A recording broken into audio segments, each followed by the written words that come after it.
He did not save the bride. He inherited her ruin. In that cathedral, Elena was not merely abandoned by a man. She was abandoned by every illusion she had about love, safety, and rescue. Then Damien arrived, not as a hero, but as the embodiment of consequence. He looked at her shattered life and offered not romance, but a transaction. In that moment, the story stopped being about a runaway groom and became something darker, a woman forced to choose between humiliation and survival, between freedom and a gilded cage. What was meant to be the start of her life became its unraveling.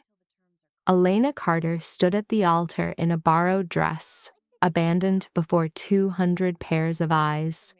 Her groom was gone, her savings were drained, and her daughter watched from the front pew, her small face a mask of confusion. Then, the great cathedral doors crashed open, revealing a man whose very presence demanded silence, an apex predator invading a sacred space.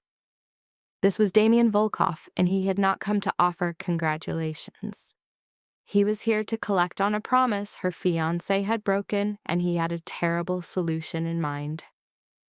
The trauma hit Elena in waves. She saw the flowers on the altar begin to wilt as phantom whispers curled around her. Her hands balled into fists, nails digging into her palms. The heavy scent of lilies and the light fracturing through stained glass were no longer beautiful. They were instruments of a dizzying, sickening vertigo. All 200 guests bore witness. The hum of whispers from the pews grew louder with every dragging second. Reverend Morris kept shooting anxious glances at a side door, his 14th in as many minutes.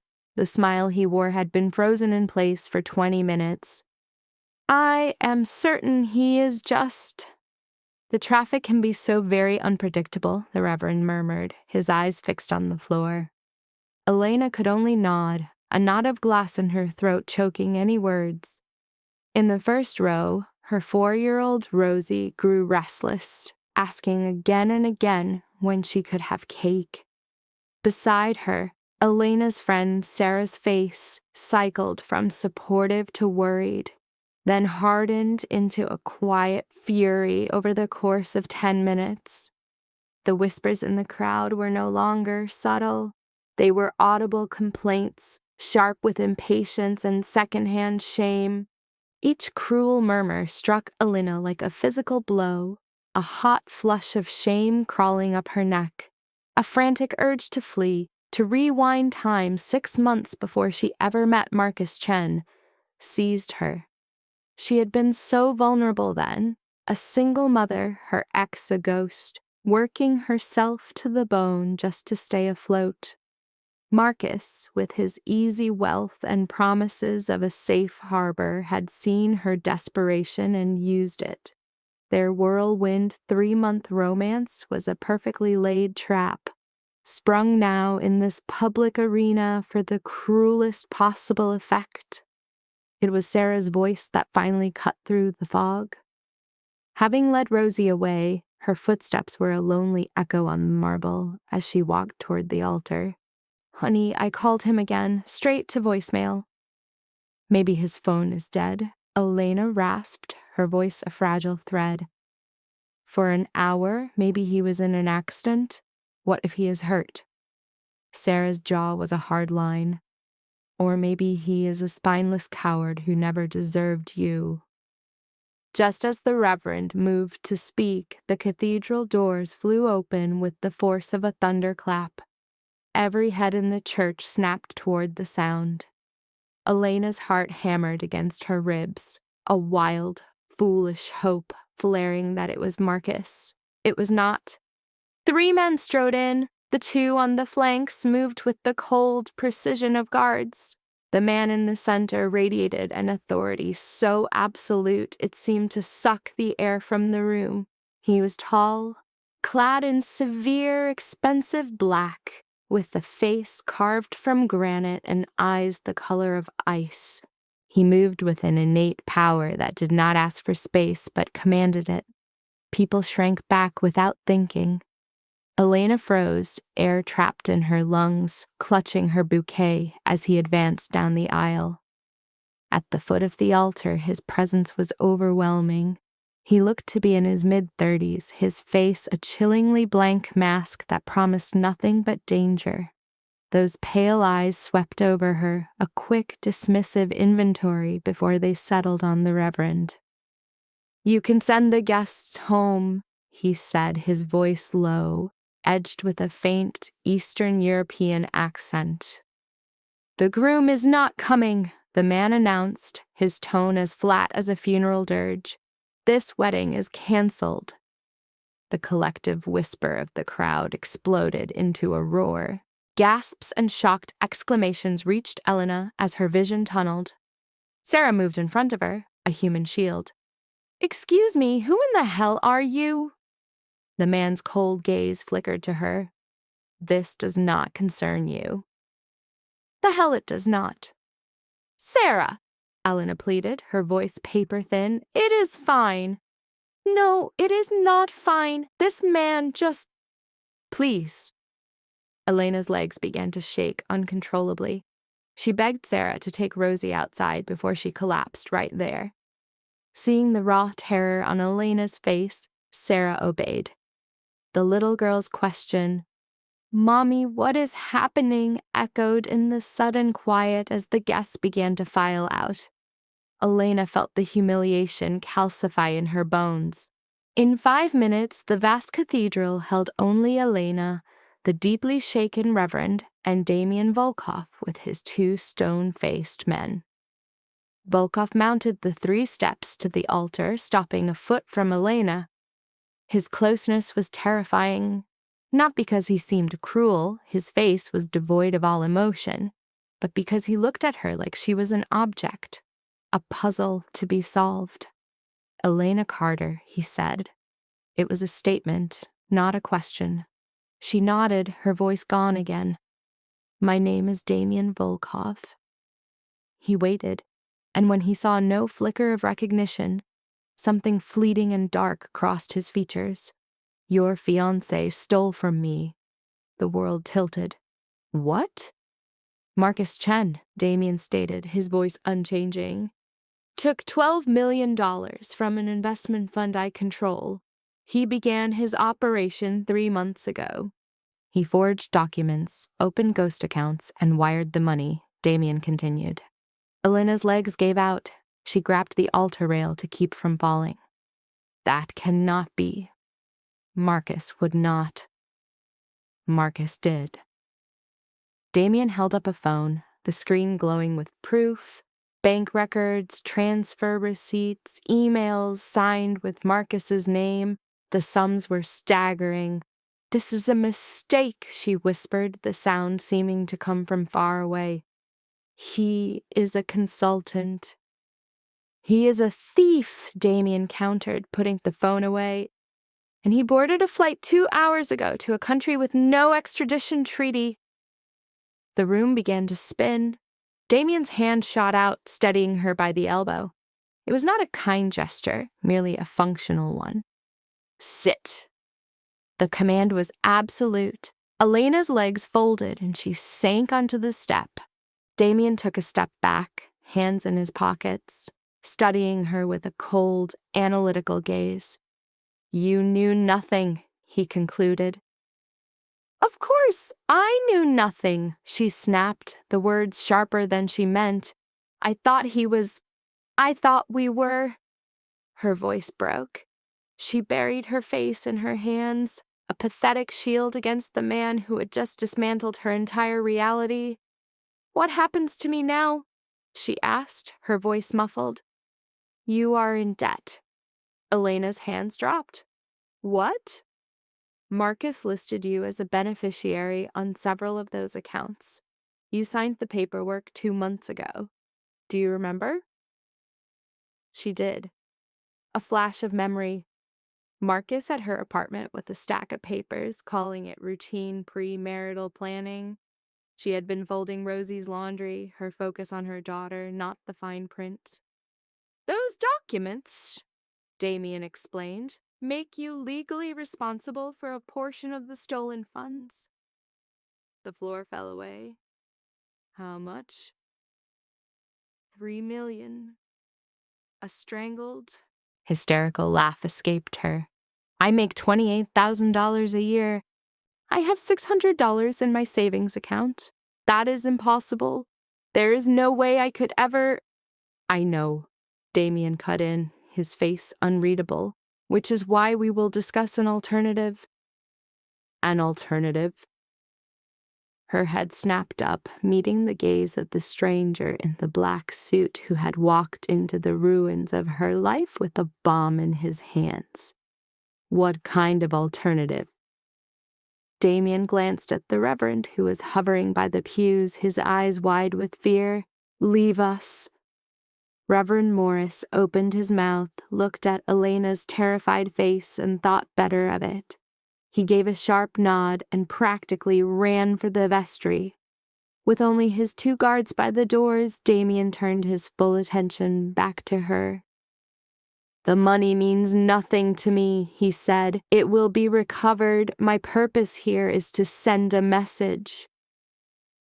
A message? That stealing from me has consequences, that those who break my trust are held to account. He paused. But you are not Marcus Chen. To destroy you would prove nothing other than my own capacity for misplaced vengeance. Elena's heart hammered a frantic rhythm against her ribs. So what are you proposing? I propose to cancel that. A wild, desperate hope flared in her chest. Really, on one condition. And just like that, the hope died. Elena held her breath. Damien's pale eyes bored into hers.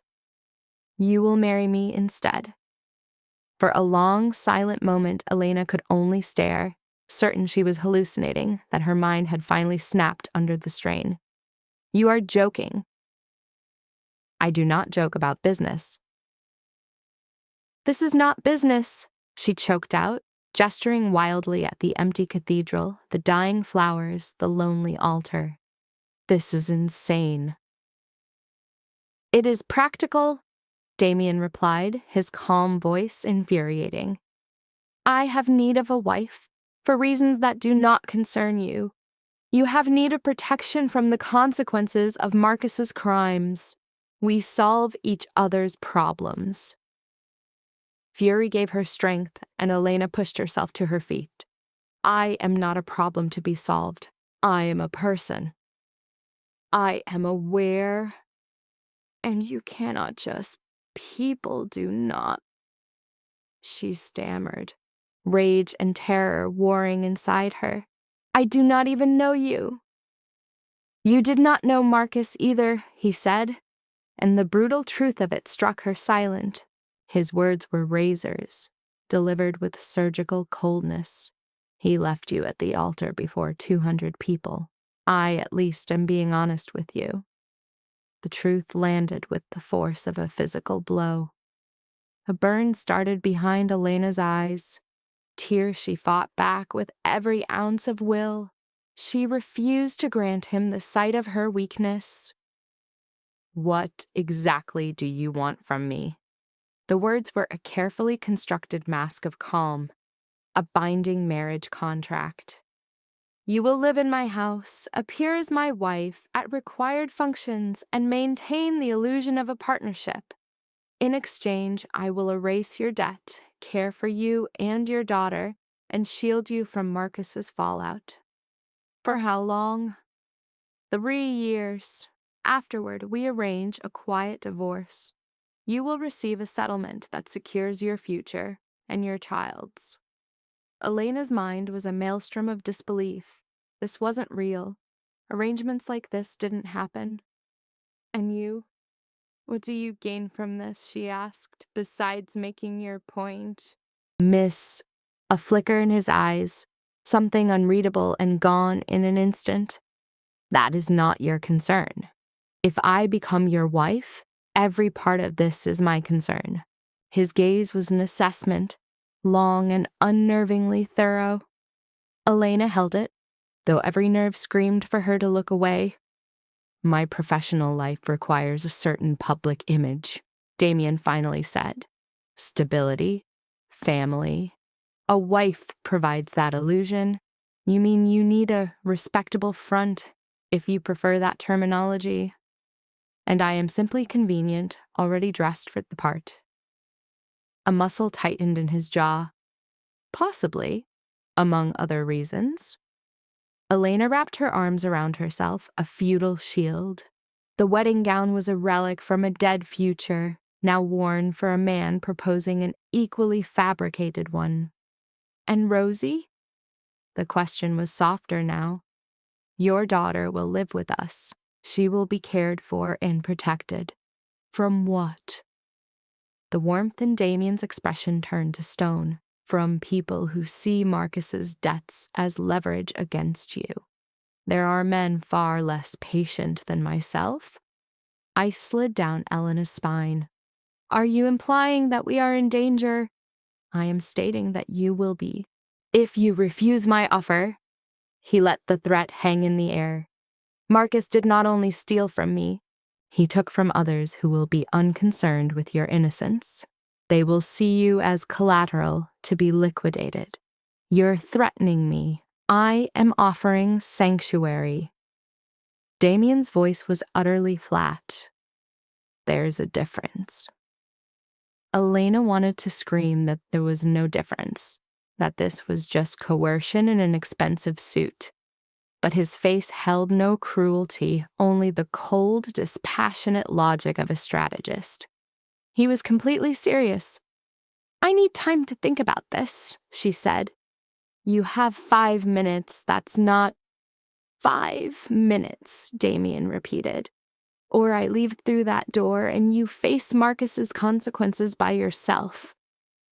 The tremor returned to Elena's hands. She clutched her stomach, trying to battle the rising tide of panic. What were her choices? Run where?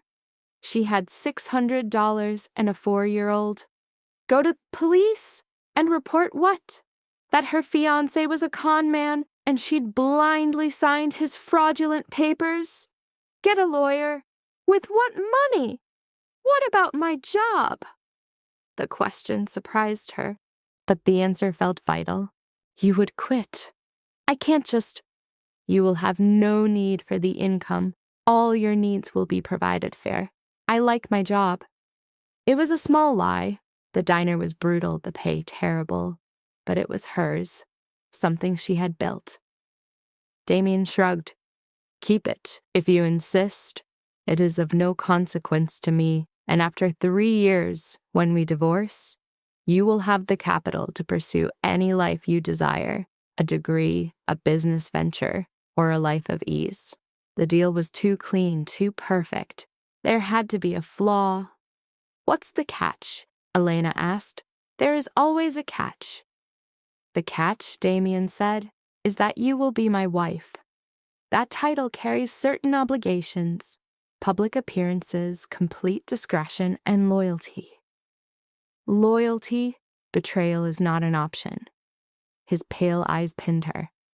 If you are unfaithful, if you speak of me, or if you undermine me in any way, this protection will evaporate, along with every other promise. A cold knot formed in her stomach. I would never. Excellent. He glanced at his watch. 2 minutes. This is insanity. But her mind was already running the calculations, weighing one impossible future against another. Rosie's daycare bills cost more than Elena's weekly paycheck. Rent was 2 months overdue. The car was on its last leg. And now dangerous people might be coming for a debt she could never repay. 1 minute. I need assurances, Elena said, her words rushing out. About Rosie. She is the priority, always. Whatever this arrangement becomes, she will not be harmed by it. Agreed. And I want a formal contract outlining every detail, the debt, the 3-year timeline, the exact settlement terms. My attorneys will draft one. My own attorney will review it. A single eyebrow on Damien's face arched. You don't have an attorney. Then I will find one. I'm not signing another piece of paper without understanding it completely. For the first time, a flicker of what looked like approval crossed his face. Prudent, 30 seconds. Elena's heart hammered her ribs. This was an irrational, terrible decision. This was... If I agree, she started slowly. When would this happen? Damien gestured around the vast, empty cathedral. The Reverend is still here. The license has been filed. The entire affair could be done in 20 minutes. Today? Elena's voice cracked with disbelief. You're proposing we get married today. The venue is paid for. That's not... She pressed her fingertips to her temples where a headache began to pulse. I can't marry a complete stranger in a dress I chose for another man. It is efficient, Damien supplied. It is deranged. Perhaps, he checked his watch again. But your time has expired. What is your answer? Elena looked at him, this formidable, cold stranger who had emerged from the ruins of her life to offer a new pact with the devil. Her thoughts went to Rosie, waiting outside, frightened. She saw the eviction notice on their door. She pictured shadowed faces demanding payment. She remembered standing on this altar 20 minutes earlier. Sure, Marcus was just running late, praying for him to rescue her. No one was coming to her rescue. She had to save herself. One more condition, Elena said, her voice steadier than she felt. I see Rosie first. I am the one who will explain this to her. There is nothing to explain. She is 4. She is my daughter. Elena lifted her chin. And she deserves to know what is happening, even if she doesn't fully understand. This is not negotiable. Their eyes locked. Elena's heart pounded. She waited for him to refuse, to walk away, for the deal to vanish. Instead, Damien gave a single sharp nod. Agreed. 5 minutes with your child, then we proceed. He took out a phone and spoke in rapid Russian. Elena caught only 3 words. Child, retrieve, and now. Ending the call, he looked at her expectantly. You need to understand, Elena said, the firm resolve in her voice surprising her. I'm doing this for Rosie's safety, not because I trust you, not because I accept this, only for her. Your motives are irrelevant to me. Damien's face was a mask. Only your compliance matters, and you need to understand, if you ever bring harm to my daughter, I will invent new kinds of regret for you. I don't care about your power or what you think you can do to me. This time, the corner of Damien's mouth twitched. Not a smile, but something close. Acknowledged, he said. The cathedral doors swung open.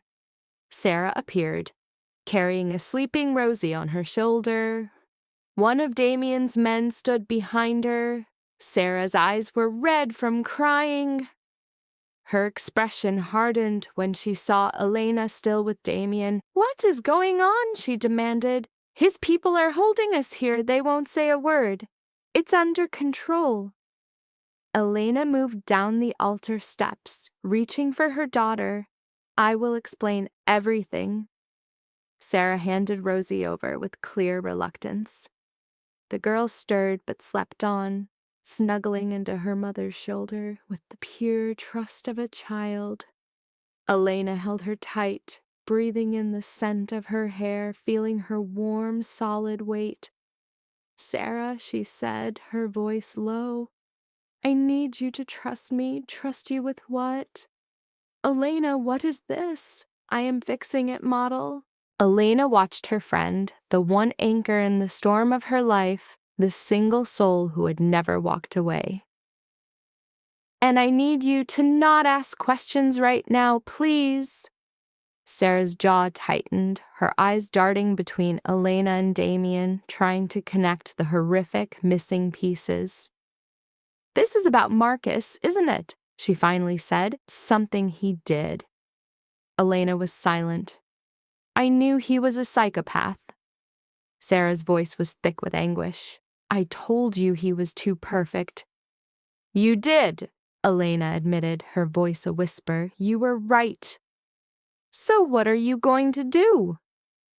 Elena gazed at Rosie's sleeping form, at the tiny hands folded on her chest, at the pink dress bought with overtime. I'm going to keep her safe, Elena declared, no matter what it takes. She pressed a kiss to Rosie's forehead before gently transferring her into Sarah's embrace. Take her to your place, she commanded softly. I'll call tonight. I'll explain everything. Elena, please, Sarah, just trust me. Tears welled in Sarah's eyes again, but she nodded. Clutching Rosie tighter, she leveled a look of pure venom at Damien. If you hurt her, Sarah whispered, I will spend every day I have left on this earth destroying you. Damien's expression remained a mask of stone. The line to do so is long. Sarah blinked, the answer catching her off guard. She turned and carried Rosie away, shadowed by one of Damien's guards. When the door sealed shut, Elena faced him once more. All right, she said. Let's do this before I change my mind. Damien nodded to an associate who slipped into the sacristy. He came back with Reverend Morris, who looked profoundly disturbed. Reverend, Damien announced, we're ready. I don't know if this is. The Reverend's worried eyes found Elena. Are you absolutely certain about this, my child? No, a voice screamed inside her, but she spoke the word, yes. This is extremely unorthodox. Life is unorthodox. Damien's tone closed the debate. Begin. The Reverend looked as if he might argue, but something in Damien's stare forced the words back down his throat. With hands that shook, he opened his Bible. For the second time that day, Elena stood at the altar in the same borrowed dress with the same wilting flowers. But now, the man at her side was a stranger with glacial eyes and colder promises. The Reverend began the rites. Elena heard almost none of it. She floated outside her body, watching some other woman agree to a life with a man she'd met only 20 minutes before. Damien's responses were clipped, transactional. When asked for the rings, he pulled a simple gold band from his pocket. Elena had no idea where it came from. It was too big, spinning on her finger after he slid it on. I now pronounce you husband and wife, Reverend Morris said, his relief palpable. You may kiss the bride. A cold dread washed over Elena. She hadn't thought about this part. Damien studied her, his face unreadable. He leaned in. Elena squeezed her eyes shut. His lips touched her forehead, a brief, sterile contact that lasted only a moment. When she opened her eyes, he was already standing back. Congratulations, the Reverend whispered weakly. Damien pulled an envelope from his jacket and handed it to the man. For your discretion. The Reverend took it with a trembling hand and practically fled. Then they were alone. Husband and wife. Married. Elena stared at the loose band on her finger. This morning she was supposed to marry Marcus. Now she was the wife of Damien Volkov, a man she knew nothing about other than that he was dangerous and she owed him $3 million. No, the debt was gone. That was the deal. What happens now? She asked. Damien was already walking toward the entrance. Now you come home. I need my things, my apartment. It will be handled. My people will gather your possessions. I have things I need to sort through. He didn't slow his pace. Anything you want to keep will be brought to you. The rest will be disposed of. Elena had to almost jog to keep up with his long stride. You can't just... I can. He shoved the heavy cathedral doors open. Sunlight blinded her. A black car waited at the curb, sleek and expensive, with windows like polished obsidian. One of Damien's men held the back door open. "Get in," Damien commanded. Elena stood frozen on the steps in her wedding dress, staring at the open door. This was it. The final chance to say no, to run back to lawyers and debt collectors. She saw Rosie's small, trusting face in her mind. Elena got into the car. Damien slid in beside her. The door shut with a solid final thud. The air inside was thick with the scent of leather and sharp cologne. The seats were plush, swallowing her. The driver pulled away without a whisper of sound. Elena watched the cathedral shrink in the mirror. "Where are we going?" she asked. "My estate. It's about 40 minutes outside the city." "Estate?" Elena turned to look at him. "You live on an estate?" "That's right." "What exactly is it that you do?" The question had been nagging her since he'd mentioned investment funds. "For a living, I manage assets." "Yeah, it's vague." Damien's pale gaze locked with hers. "Intentionally. I just married you. I think I've earned a little less vagueness." "You married me to cancel a debt. My occupation wasn't part of the contract." Elena's hands tightened into fists in her lap. "Fine. Then what are the terms of this arrangement? You said something about public events." "Occasionally, yes. Business dinners, galas, you'll need appropriate clothing." "I have clothes." His eyes swept over her borrowed, ill-fitting wedding dress, lingering on a faint stain she had tried to remove from the hem. "You will need different clothing," he corrected her. Heat crawled up Elena's neck. "I know how to dress myself." "I'm sure you do, but you represent me now. That comes with a certain standard." "Are you saying you're ashamed of me?" "I'm saying you are unprepared for the world you're about to enter. That isn't an insult, it's a fact." Elena bit back the sharp retort on her tongue. On a technical level, he was right. She had no context for the world he lived in, but that didn't stop his words from stinging. They drove on in silence as the city's gray skeleton gave way to suburbs, and then to sprawling green countryside. The road narrowed, flanked by ancient trees, and the houses grew larger, set further apart. Elena's body was failing her. The adrenaline that had carried her through the morning's horror was gone, leaving only tremors and a vast, hollow emptiness. "Can I ask you a question?" she finally said. Damien kept his eyes at the road. "You can ask." "Why me? If you needed a wife, there must have been women in your own circle, women who already understand this life." "There were." "Then why force someone like me into it?" He finally turned to look at her. "Because you are incapable of developing an emotional attachment to me." The bluntness of the statement was shocking. "What?" "Women in my world have expectations of romance, of a connection to power. You want none of those things. You are motivated by your child's safety and your financial freedom. That makes you predictable and therefore manageable." "Manageable," Elena repeated softly. The word felt like acid on her tongue. "This has nothing to do with us." "It feels like everything to do with us." "Then your capacity for pain must expand." Elena turned her face to the window, willing back the hot sting of tears. No more. Not for him. The car glided onto a private road, the wild woods giving way to manicured lawns.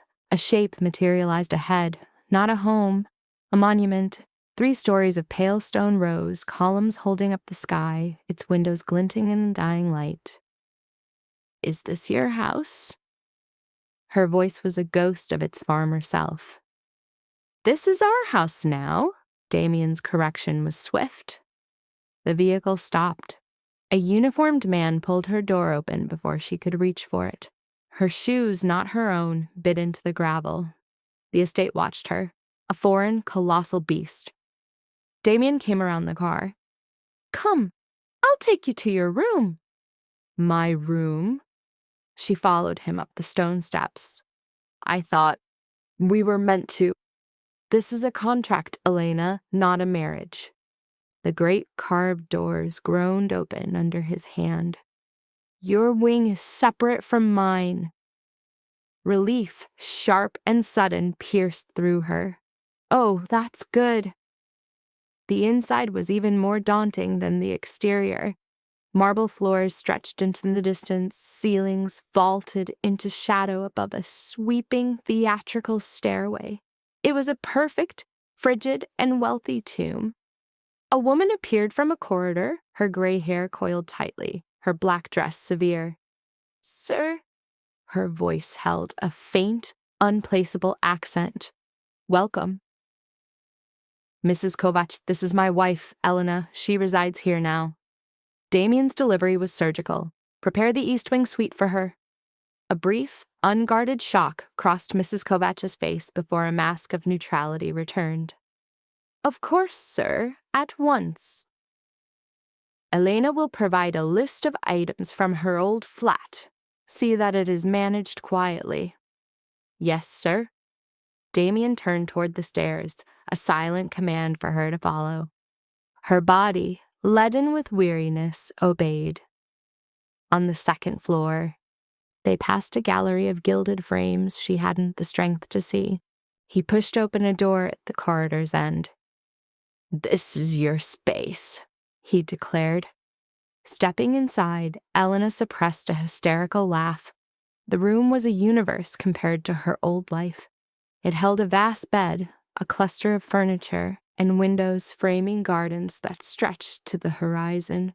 "The bathroom is through there," he gestured. "Mrs. Kovac will see to your needs. Dinner is at 7, but your presence is not required if you are tired." Elena finally faced the man who was her husband. "What happens now?" She repeated the day's desperate question. "Now," Damien said. "You survive. This is your world for the next 3 years. I suggest you get used to it." He turned to leave, but stopped. "One last thing," he said, his back to her. "That ring is temporary. A proper one will be made. I will not be seen as a man who is cheap." Then he was gone, the door sealing shut with a quiet thud. Elena was left standing in her cage of gold, a prisoner in a wedding dress, her eyes fixed on the loose metal band. The deal was done. She had sold herself to a stranger to buy her daughter's life. One prison traded for another with no guarantee it was the better cage. Elena woke with a jolt, her heart a frantic drum, the room alien. The ceiling was wrong, impossibly high and stark white. The bed, a sinking cloud, a foreign scent of lavender and expensive perfume filled the air. And then it all came rushing back. The church, Damien, the wedding that was an execution. She shot up, the wedding dress a mangled ruin around her. Sunlight caught the glint of the cheap ring. Her phone sat on the bedside table, a silent offering from his people. 17 missed calls from Sarah, 12 text messages. Elena's hands shook as she opened the frantic texts. "What the hell is going on? Call me now. Elena, I'm serious. Rosie wants you. If you don't call in 1 hour, I'm going to the police." The last text had arrived 20 minutes ago. Elena's fingers dialed out of sheer instinct. Sarah picked up instantly. "Where are you?" "I'm okay. Is Rosie?" "Rosie's fine. Eating breakfast, watching TV. Now where's her mother?" The acid in Sarah's tone made Elena flinch. "I know this is bad." "Bad? Try catastrophic. You disappeared with some mobster, left your daughter, and gave me 16 hours of nothing but a trust me. He's not a mobster." Why was she defending him? To make it true? So what is he? It's complicated. Then make it simple. Elena squeezed her eyes shut, trying to find the words. Marcus stole money from him, a lot of it, and I signed papers that made me responsible for part of the debt. A beat of silence. Then, how much? $3 million. The gasp on the other end was like a physical blow. Oh my God! Damien offered to cancel the debt. If I married him. It's a business deal. In 3 years, it's over, and Rosie and I are safe. The explanation rang false in her own ears. So you actually went through with it? Sarah's voice was now dangerously quiet. I didn't just imagine that. There was no other choice. There's always a choice. Not when the other choice was destruction and putting Rosie in danger. Elena's voice tightened. Marcus owed people who wouldn't have been so merciful. Silence again, broken only by the distant, innocent sound of Rosie singing. Where are you? Sarah's voice returned, changed. On his property, just outside the city. Text me the location. Sarah, don't. Send it, or Rosie stays here until you do. A bitter laugh almost escaped Elena's lips. You can't kidnap my child. Watch me. Sarah's threat was softer now. I just need to see that you're okay, that you're not his prisoner. I'm not. Then prove it. I'm bringing Rosie over. Let me see where you are. Elena's gaze swept the colossal room, a gilded landscape from another world. Okay, but you have to promise me you'll be calm. I'll be calm unless I think you're in trouble. Please, Sarah, this is hard enough. A weary sigh came through the phone. Fine. Send the address. We'll be there in 1 hour. The line went dead. Elena perched on the mattress in her crumpled wedding gown, her mind a blank slate. Shower, clothes, coffee, the basics to feel human again. The bathroom was a chamber of gold and marble bigger than her old bedroom. The dress fell from her body to the floor. She left it there like a shed skin she hoped to forget. The shower had some 15 controls.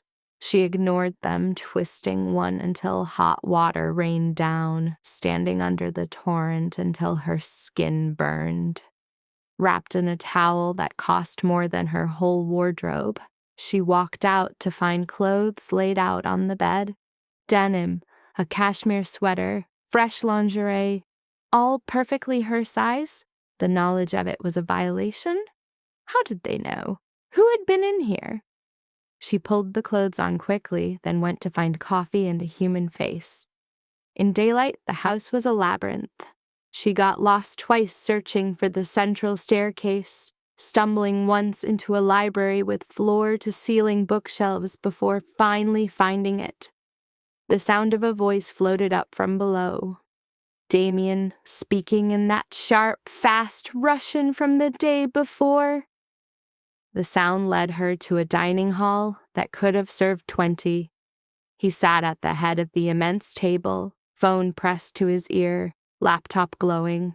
He wore dark slacks and a white shirt, sleeves rolled to the elbow, looking as if he'd been working for hours. His eyes met hers, and he gestured to a chair before turning back to his call. Elena sat, a ghost at the feast. Mrs. Kovac appeared silently.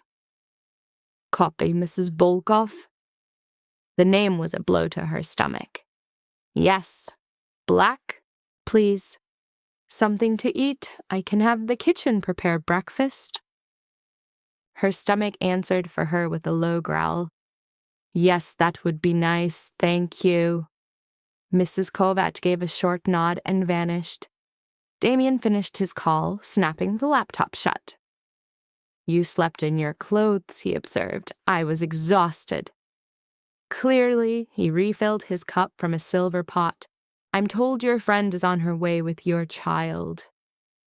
I wasn't sure if that was allowed. This is your house now. You need no one's permission for visitors. The word house was a lie. It wasn't a home. Home was her tiny flat with its leaking pipes and the neighbor's barking dog. This was a cage. Thank you, Elena said anyway. Mrs. Kovach returned with a plate of food so perfectly arranged it looked unreal. Elena ate with a sudden, desperate hunger as Damien watched her over his cup. My lawyer will be here at noon. You'll sign the agreement. I need my own lawyer to see it first. One has already been retained for you. He is confirmed to arrive at 11:30. Elena's fork clattered against the plate. You are brutally efficient. I tolerate no delays. He rose, adjusting the links at his wrists. I have calls to make. Inform me if anything is needed. He was almost at the door when her voice caught him. What do I tell Rosie? Damien paused. In regard to what? This situation, you being here? She will have inquiries. Tell her the truth, we are married and this is now her home. She's 4. That idea is beyond her grasp. Then distill the information until she understands. His tone left no room for debate. Children are adaptable. She will adjust. You know nothing of children. An indecipherable shadow crossed his features. No, I do not. He vanished, leaving Elena with an untouched, lavish breakfast and the profound certainty of a catastrophic mistake. Sarah's car pulled up at precisely 9:30. From the top step, Elena watched her friend emerge, scan the manor, and declare, "This cannot be real." Rosie tumbled out of the ack, her socks askew, still in her pajama top. Her face lit up at the sight of Elena. Mommy! Elena caught her in an embrace that nearly sent them both toppling. The child smelled of syrup and Sarah's detergent, and Elena held on longer than necessary. I missed you, my sweet girl. Sarah said you had a sleepover. Rosie leaned back, her eyes searching. Without me. I know, I'm so sorry. Is this your new house? Rosie's attention had already drifted to the sprawling estate. It's really big. It is, isn't it? Elena set her down, her small hand finding hers. Shall we go look inside? Sarah followed them up the steps, her expression a battle between awe and alarm. This is a sickness, she whispered. This is clinically insane. I'm aware. No, you're not. Elena, this... She gestured at the towering columns, the massive door. Normal people don't live like this. Apparently some do. Inside, Rosie's eyes went wide. Woo! My feelings exactly, Sarah muttered. Mrs. Kovach appeared as if from nowhere, her gaze assessing the visitors before softening into a smile. You must be Rosie. Your mother has spoken of you. The girl shrank behind Elena's legs, suddenly shy. It's okay, sweetheart. This is Mrs. Kovach. She helps us run the house. Would you like a cookie? Mrs. Kovach offered. I've just baked a fresh batch. At the word cookies, Rosie's shyness evaporated. Yes, please. Mrs. Kovach held out her hand. Come with me to the kitchen. You can help me put them on the plate. Rosie looked to Elena for permission. Elena nodded, though every nerve screamed against letting her daughter wander off in this strange, cavernous place. The moment they were gone, Sarah turned on her. Explain! What is this, really? Elena led her to a sitting room off the hall, closing the door behind them. Like I said, a business deal. Business deals don't come with mansions and housekeepers. Sarah began to pace, agitated. What does this man do? And don't you dare say asset management. That's a code word. I don't know the exact details. Then find them out. Elena, you married a man you don't know. You are living in his house. You have a daughter to think about. You think I don't know that? Elena's voice rose, sharp with fear. That I'm not petrified. But what other choice did I have? Marcus left me with a $3 million debt I can't pay. Damien offered a way out. I trap you in another kind of cage. It is not a prison. I can leave whenever I want. Sarah stopped moving. Can you really? The question hung in the air between them. Elena wanted to say yes, but the truth was she didn't know. The papers weren't signed. She didn't know the terms. I need you to trust me, Elena said, her voice low. I know this looks crazy. It is crazy. But I'm doing what I have to do to keep Rosie safe. Sarah's expression softened. She closed the distance and pulled Elena into a hug. I trust you. It's him I don't trust. That makes two of us. They stood there for a beat, Elena anchoring herself to her friend's unwavering strength. Sarah had been her rock through it all. The pregnancy, the split with Rosie's father, the endless string of dead-end jobs. She was the one person who had never looked at Elena with pity. Promise me something, Sarah whispered into her hair. If this goes bad, you call me. I don't care what time it is or what's happening. You call and I will come get you. I promise. The door swung open. The two women sprang apart. Damien stood in the threshold, still in his suit, his face a mask. The lawyer is early. We should begin. Sarah's entire body went rigid. You must be the husband. And you must be the friend. Damien's eyes moved between them. I assume Elena has explained the arrangement. She told me you forced her into a marriage. Sarah, Elena warned, it's all right. Damien's voice was flat, devoid of emotion. She's being protective. He looked straight at Sarah. It's admirable, but unnecessary. I have no intention of harming Elena or her child. You'll forgive me if I don't take your word for it. I'm not asking you to. His gaze shifted back to Elena. The lawyers are waiting in my study. Come when you're ready. He turned and left without waiting for an answer. Sarah stared at his retreating back. He's creepy? I know. Like, professionally terrifying. It's his eyes. I know. And he's your husband. Elena glanced down at the foreign weight of the ring on her finger. For 3 years. The contract was 47 pages long. Elena sat in Damien's study, a tomb of leather, dark wood, and untouched books, while her court-appointed lawyer, a nervous man named Philip Reeves, walked her through every clause. Damien sat opposite, his own counsel at his side. They spoke only when Elena asked a direct question. Clause 7, Reeves said, pushing his glasses up his nose. This outlines the financial arrangement. Mr. Volkov will provide a monthly allowance of $15,000 for personal use. All household, medical, and educational expenses are handled separately. Elena's coffee cup froze halfway to her lips. $15,000 a month? Is that amount insufficient? Damien asked. That's more than I made in 6 months at the diner. You will not be returning to the diner. I haven't quit yet. One of his eyebrows arched slightly. You plan on continuing your employment? I haven't decided. I see. Elena set her cup down. The contract allows it. The contract allows many things.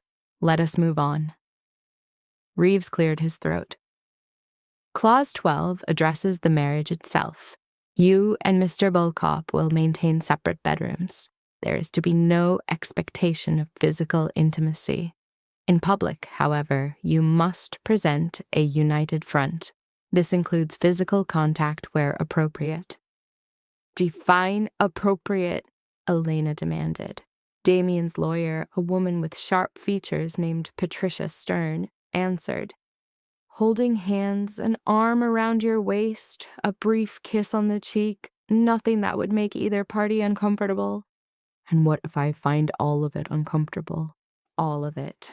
Then public appearances will be kept to a minimum, Damien's voice cut in. But some are unavoidable. That is non-negotiable. Elena nodded slowly. Understood. Clause 18, Reeves continued, concerns the child. Rosie will live here full-time. Mr. Volkov agrees to provide for all her needs, including education, healthcare, and other activities. You will retain full parental rights, but Mr. Volkov requires consultation on major decisions. What kind of decisions? Elena asked. Choice of school, major medical procedures, anything of that nature. Elena looked across at Damien. Why? Because she is under my protection, and I am therefore responsible for her well-being. He leaned back in his leather chair. This is not an attempt to replace her father. It is an assurance that I will not be a ghost in her life for 3 years. The logic was disturbingly sound. Elena had braced herself for demands, for control, even cruelty, not this cold, calculated reason. Fine, she said. They went through the rest of it. Non-disclosure agreements, codes of conduct, and the final settlement after 3 years, a number so large Elena had to read it twice. This offer can't possibly be genuine, she finally breathed. It is. Damien's eyes had been fixed on her for the entire meeting. That sum is what 3 years of your obedience is worth to me. But why? What's in this for you? That is not your concern. It's absolutely my concern. For the first time, a flicker of something new crossed Damien's face.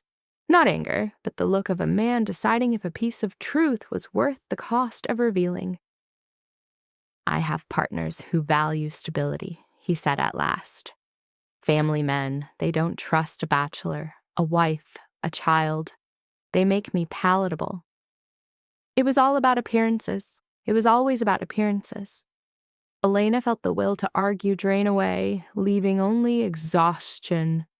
She turned her gaze to Reeves. Is this a fair contract? The lawyer considered this.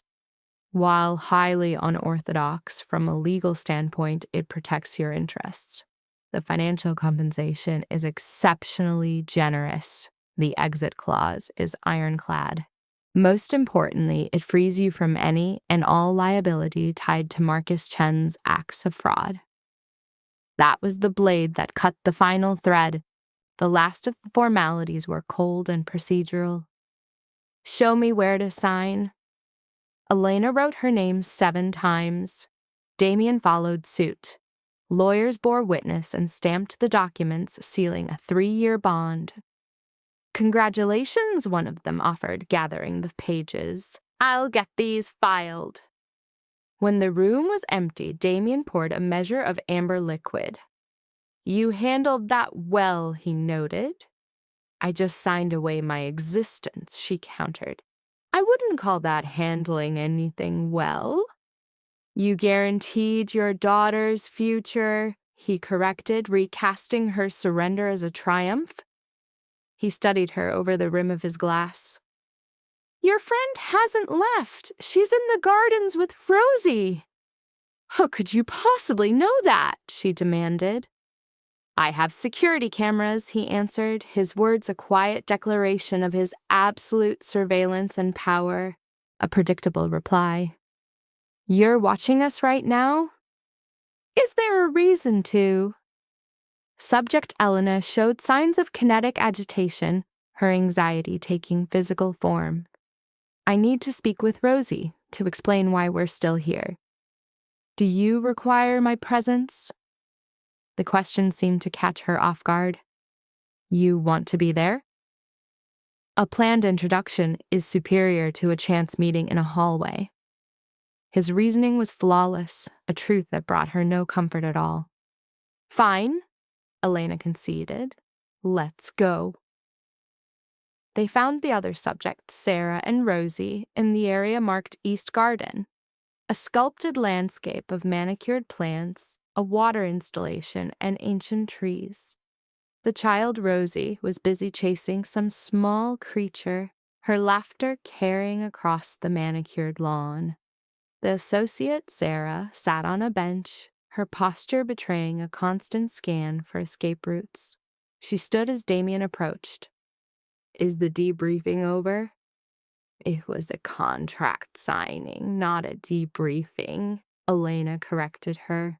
"A subtle difference from where I'm sitting." Rosie ran to them, slightly out of breath. "Mother, there are flowers everywhere, and Mrs. Kovac mentioned a swimming pool, but it's not warm enough to use it yet." "I see, sweetie." Elena knelt to her daughter's eye level. "Can we have a private grown-up talk for a moment?" The child's face fell, a shadow of worry crossing it. "Am I in trouble?" "No, not at all." Elena smoothed her daughter's hair in a reassuring gesture. "Do you remember when I told you I was going to get married?" "To Marcus." The girl wrinkled her nose. "He smelled funny." Her associate, Sarah, let out a small, choked laugh. Elena shot her a warning look. "Well, I didn't marry Marcus. I married someone else." She gestured towards Damien, who stood several feet back, adopting a deliberately unthreatening stance.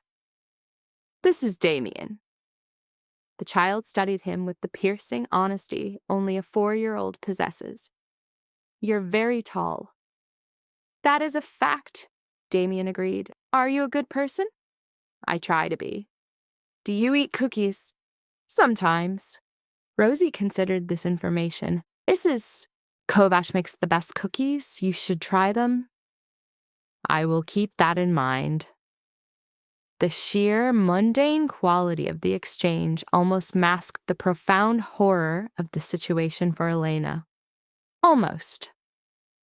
"Damien and I are married now," Elena continued, "and that means we have to live with him for a little while. You, me, and Damien." Rosie's brow knitted in confusion. "What about our old apartment?" "We won't be going back there." "But why not?" "This is our home for now. But all my things are there, my toys, my bed." "We'll bring all of your things here. You'll get a new bed, a whole new room. It will be an adventure." Rosie seemed skeptical. "What about Sarah?" "Sarah can come visit whenever she wants." Elena looked at her friend, who nodded immediately. "Anytime, kiddo. I'm not going anywhere." Rosie turned her focus back to Damien. "Do you have any kids?" "Negative." "How come?" "It was never a priority." "Oh." Rosie thought about this. "Are you going to be my daddy now?" The question hung in the air, thick and heavy. Elena's heart stopped in her chest. She had no prepared answer for this. Damien knelt, bringing himself down to Rosie's height. His voice softened, a calculated maneuver to diffuse the tension. "No." "You already have a father.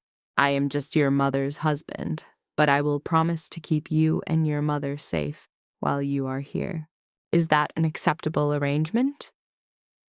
Rosie stared at him, her gaze intense, before holding out a small hand. "Affirmative." Damien enclosed it in his own, shaking it with theatrical seriousness. "Affirmative." Just like that, the crisis passed. Rosie ran off after a different bug, and Damien stood, brushing dust from his pants. Sarah watched him, her face impossible to read. "That was a surprisingly smooth move." "I am not a monster," Damien said. "The jury's still out on that." She shot back. "Sarah," Elena warned. "What? I'm just saying what we're all thinking." Sarah picked up her purse from the bench. "I have to go. My shift starts at 1600 hours. Elena walked with her to the car, Rosie skipping ahead. "Are you going to be okay?" Sarah asked, her voice low. "I don't know yet. He's not what I expected." What did you expect?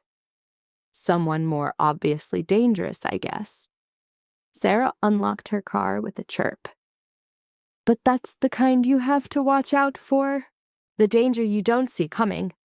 You're not being helpful. I'm not trying to be helpful. I'm trying to make sure you stay terrified enough to be careful. Sarah gave her a quick, hard hug. Call me tonight, tomorrow, and every day after that until I believe you're actually safe. I will. Rosie leaned into the car for one last hug, and then Sarah was gone, her tires crunching on the gravel. Elena stood alone in the circular drive, watching the car disappear. The house loomed at her back. Inside was her new husband, a man she knew almost nothing about. Your associate is a loyal one. Damien's voice came from the top of the steps. Elena spun around, not having heard him approach. She's the best person I know. That's a rare quality. What is? True loyalty. Most relationships are just transactions, not hers. Everyone has a price. Some are just higher than others. He walked down the stairs. Mrs. Kovac has brought your things from the apartment. They're waiting in your room. If you need help unpacking, I am available. I'm sure you are. He stopped. Dinner is at 1900 hours, as we discussed. You can eat with me, or Mrs. Kovac is available to bring a meal to your rooms. Dining with you seems the strategic choice to help Rosie adjust. As you see fit. He made a move to leave. His name, a sharp call from Elena, stopped him. Damien. He paused, turning back. Thank you for what you told Rosie about not replacing her father. It was a statement of fact. I have no ambition to simulate a family. This is a business transaction. Transparency serves all parties best. The words were meant for clarity. Instead, they carved a deep, hollow space inside Elena. That night, Elena stood watching her daughter sleep in a new bedroom, a chamber twice the size of their old apartment's living area, furnished with a bed like a citadel and a legion of toys. Mrs. Kovac had unpacked with chilling efficiency. Stuffed animals stood in neat rows on shelves. Rosie's clothes hung in a closet larger than Elena's old bedroom. A nightlight cast a soft glow in the corner. The scene was meant to signify safety and achievement. For Elena, it only felt like being adrift. A quiet knock on the door made her turn. Damien stood in the hall, his day's suit still on, but his tie loosened at the collar. Is she down for the night? He asked in a low voice. Finally. It took 3 stories and 4 glasses of water. A classic stalling maneuver. And an incredibly effective one. A silence fell between them. Then Damien spoke. I need to raise a matter with you. A cold knot formed in Elena's stomach. Go on. There is a charity gala next Saturday. I require you to accompany me. Already. The faster we are seen together publicly, the faster the questions will stop. He leaned against the doorframe, a picture of ease. The attire is formal. Mrs. Kovac will source something appropriate. I'm perfectly capable of buying my own dress. Not for this function. The guests will know if your gown is from a department store. Heat bloomed on Elena's neck. I have no experience in these formal situations. You are not required to perform. Just stay by my side and offer a smile if someone speaks to you. That's humiliating. That is the agreement. His voice was flat, devoid of emotion. You knew about the public appearance clause. Elena wanted to argue, but the truth of his words silenced her. She had signed the papers. She had agreed to this. Fine, she conceded. 1 week. I'll be ready. Damien gave a slight nod and turned away, but then hesitated. You managed today well? he said, his gaze fixed on the wall opposite. With Rosie making this easier on her. She's 4. Everything is easier for her than it is for me. Nonetheless, you are a capable mother. The praise was so unexpected it left her speechless. Before she could find a reply, he was gone, the sound of his footsteps echoing down the corridor. Elena looked back at her daughter, the foreign weight of the wedding ring heavy on her finger. 7 days until the performance. 3 years until she was free. She could survive this. She had to. For Rosie, she could bear anything. The week unfolded in a sequence of strange rituals and unsettling adjustments. Elena discovered Damien left for his office before 0600 and rarely came home before 2000. She discovered Mrs. Kovach ran the house with the precision of a drill sergeant. She discovered the East Wing held 12 rooms, most of them unused, and that Rosie had claimed 3 as her personal kingdom. What she failed to discover was anything of substance about her husband. He was polite at dinner on the rare nights he was there. He would ask about Rosie's day, listening to her rambling tales with intense focus. He never raised his voice, never made a demand, or gave Elena any tangible reason to be afraid. And yet, she couldn't shake the feeling of living with a stranger who held the potential for sudden, shocking violence. On Thursday morning, Mrs. Kovach appeared at her door holding a garment bag. "For the gala," she announced, laying it across the bed. Mr. Volkov had a few options sent over. This was determined to be the most suitable. Elena unzipped the bag and her breath caught. The gown was the color of a moonless night, stunning in its simple elegance and palpable quality. The fabric felt like liquid silk. She glanced at the price tag and felt a jolt at the number of zeros. "I can't wear this," she said. "Why not?" "It's worth more than my car." A tiny muscle twitched in Mrs. Kovach's cheek. "Then the vehicle is what requires an upgrade." That was not the point. The point, Mrs. Volkov, is being paraded at an event built on scrutiny, on who I am and where I came from. Judgment was the entire point. The older woman's face softened slightly. Then give them nothing to find fault with. A spark of defiance flared in Elena, the thought that she owed these people nothing, but Mrs. Kovach was already leaving. "The accessories are also here. I'll help with your hair tomorrow." When she was gone, Elena stared at the dress, a tremor returning to her hands. She had been pushing away all thought of the gala, of being displayed like a newly acquired trophy. Now, with less than 48 hours to go, the performance felt utterly beyond her. She found Rosie in the library, lost in a world of crayons on the rug. Damien sat in a nearby leather armchair, his laptop closed on his lap as he watched Rosie's work. "That's very colorful," he remarked. "It's a dragon," Rosie explained. "But he's a nice one, not a mean one." "I see. And does this dragon have a name?" "Steve." Damien's expression didn't flicker. "Steve is a fine name for a dragon." Elena cleared her throat, announcing her presence.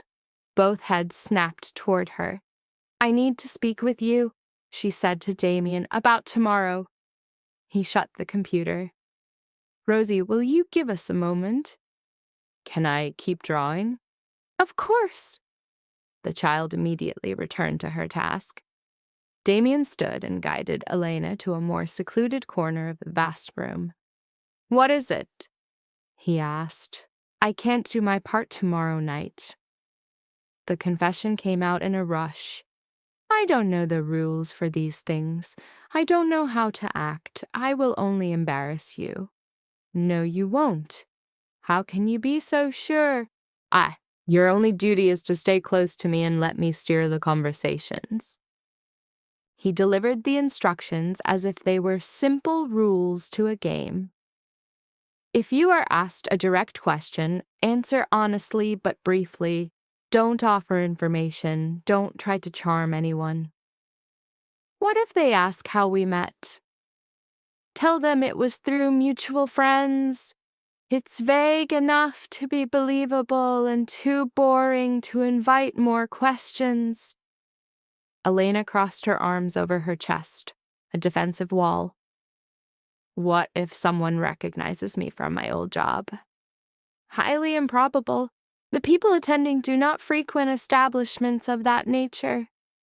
It was meant to be a comfort, but it only deepened her sense of being an outsider. I'll ruin this for you, she whispered. He paused, then closed the gap between them, his height forcing her to crane her neck to meet his eyes. Listen to me, he began, his voice low and resonant. You survived Marcus, leaving you in front of 200 guests. You made this deal to protect your daughter. You signed a terrifying contract as a strategic maneuver. You have more fortitude than you realize. One evening with a room of dull people will not break you. Elena stared, thrown off balance by the certainty in his voice. Is that what you really think? I don't say things I don't believe. She desperately wanted to take his words as truth, but a deep fear was still coiled in her stomach. But what if I still fail? Then we will deal with that consequence together. He stepped back, restoring the distance between them. Now stop anticipating disaster. It's tiresome to watch. The insult stung, but it also cut through her rising panic. Elena drew one slow breath, then another. All right, she said. I'll try. Good. He glanced at his watch. I have a conference call in 10 minutes. Is there anything else? No, that's everything. He nodded once and walked out, laptop in hand. Elena sank to the floor beside Rosie, who was now drawing a picture of a family. Who's this? Elena asked, pointing to a figure with bright yellow hair. That's you, Mommy. And this one? That's me. Rosie added more purple to the smaller figure's dress. And that's Damien. The third figure was drawn separate from the other two, tall and dark. Rosie had given him no smile. Is that how you see him? Elena asked softly, is standing apart from us. Rosie shrugged a little. He's nice, but he's not my daddy. He's just here. The simple observation hit Elena with incredible force. It was a perfect diagnosis of his role, a presence in their home, but not a part of their bond. Do you like him? Elena asked. Rosie considered this with great seriousness. He doesn't yell, and he lets me draw in the library. Yesterday, he showed me how the fountain works. She added more details to her drawing. I like Mrs. Kovacs better, though. She knows how to make grilled cheese the right way. Elena let out a small, real laugh. And what is the right way? The cheese has to be totally melted, and the bread has to be crunchy in the perfect way. That is absolutely the correct way. They colored side by side in a comfortable silence. Outside the tall windows, the afternoon sun slanted through the trees. The quiet beauty of the moment was a physical ache in Elena's chest. She thought about what this could be, the house, the safety, the end of financial fear, if any of it were real instead of a carefully constructed prison. Later that night, Damien raised the subject Elena had been dreading. I've hired a tutor to instruct Rosie, he announced, cutting into his steak. She begins next week. Elena's hand stopped halfway to her lips. What? A tutor for early education, literacy, and basic mathematics. She's 4, which is the ideal age to begin preparing for formal schooling. She doesn't need a tutor. She knows her letters and can count to 20. She's perfectly on track. Damien set down his knife and fork. I am not criticizing her progress. I am giving her an edge. An edge I never asked for. The agreement states I am responsible for her schooling. This is part of that. Elena's fingers tightened around her fork. You should have spoken to me about this. I am speaking to you now. This isn't a discussion, it's a decree. Their eyes met across the table. Rosie, feeling the sudden chill in the air, took notice of the conflict. Are you two fighting? She asked in a small voice. No, sweetie, Elena said quickly, just talking. It sounds like a fight. I promise you it's not. The look Elena gave Damien was the silent indictment. A trace of unease showed on his face. Your mother and I simply have different ideas about what's best for you, that is all. Oh, Rosie said, pushing food around her plate. I don't like it when you're mad at each other. We are not mad, Damien said, the lie softened by a gentle tone. After dinner, once Rosie was in bed, Elena found Damien in his study. Knocking on the open door, she said coolly, We need to set some ground rules. He glanced up from his book. Such as you don't make decisions about Rosie on your own without running them by me first. The contract is very clear on that point. Major decisions require my input. A private tutor is not a major decision. From my viewpoint, it is. Elena strode into the room, refusing to be intimidated by its heavy opulence. I am her mother. I have a say in how she is raised. I am not trying to take that from you. Then stop acting as if you're the only one who knows what she needs after barely a week. Damien closed the file on his desk. You're right. I should have spoken with you first. His easy concession threw her off balance. Oh, all right, but I still think a tutor is a good idea. This house is isolated. She needs interaction with someone other than you and Mrs. Kovach. She has Sarah. Sarah works full-time. Then I will enroll her in a preschool. In the city, that's an hour's drive each way. Elena hadn't thought about the logistics. The estate's remote location, a minor detail before, now felt like the bars of a cage. There must be something closer, she argued. There isn't. Not one that meets the standard she deserves. Damien moved from behind his desk, his presence filling the space. The tutor I've engaged is beyond reproach. She's a former primary educator specializing in early developmental stages. She can offer 3 sessions weekly, each 2 hours long. Rosie can have an initial meeting to see if they connect. Should it prove a poor match, we find another. His reasoning was a fortress, impenetrable and frustratingly perfect. Elena felt the urge to argue purely for the sake of resistance, but she had no ground to stand on. Fine, she clipped. But I'm vetting this woman before she's ever alone with my daughter. Of course. And if I don't approve, she's gone. Indisputably. Elena turned to leave, then hesitated. Why are you doing all this? This level of investment in her schooling, I mean, it's not permanent. We're gone in 3 years. A shadow of some unreadable emotion passed over Damien's face. 3 years is an eternity in the life of a child. I'd rather her time here be enriching, not something she merely endures. That almost sounds like kindness. Don't look so surprised. My analysis of you is still underway. I wish you luck with that. A faint smile touched his lips.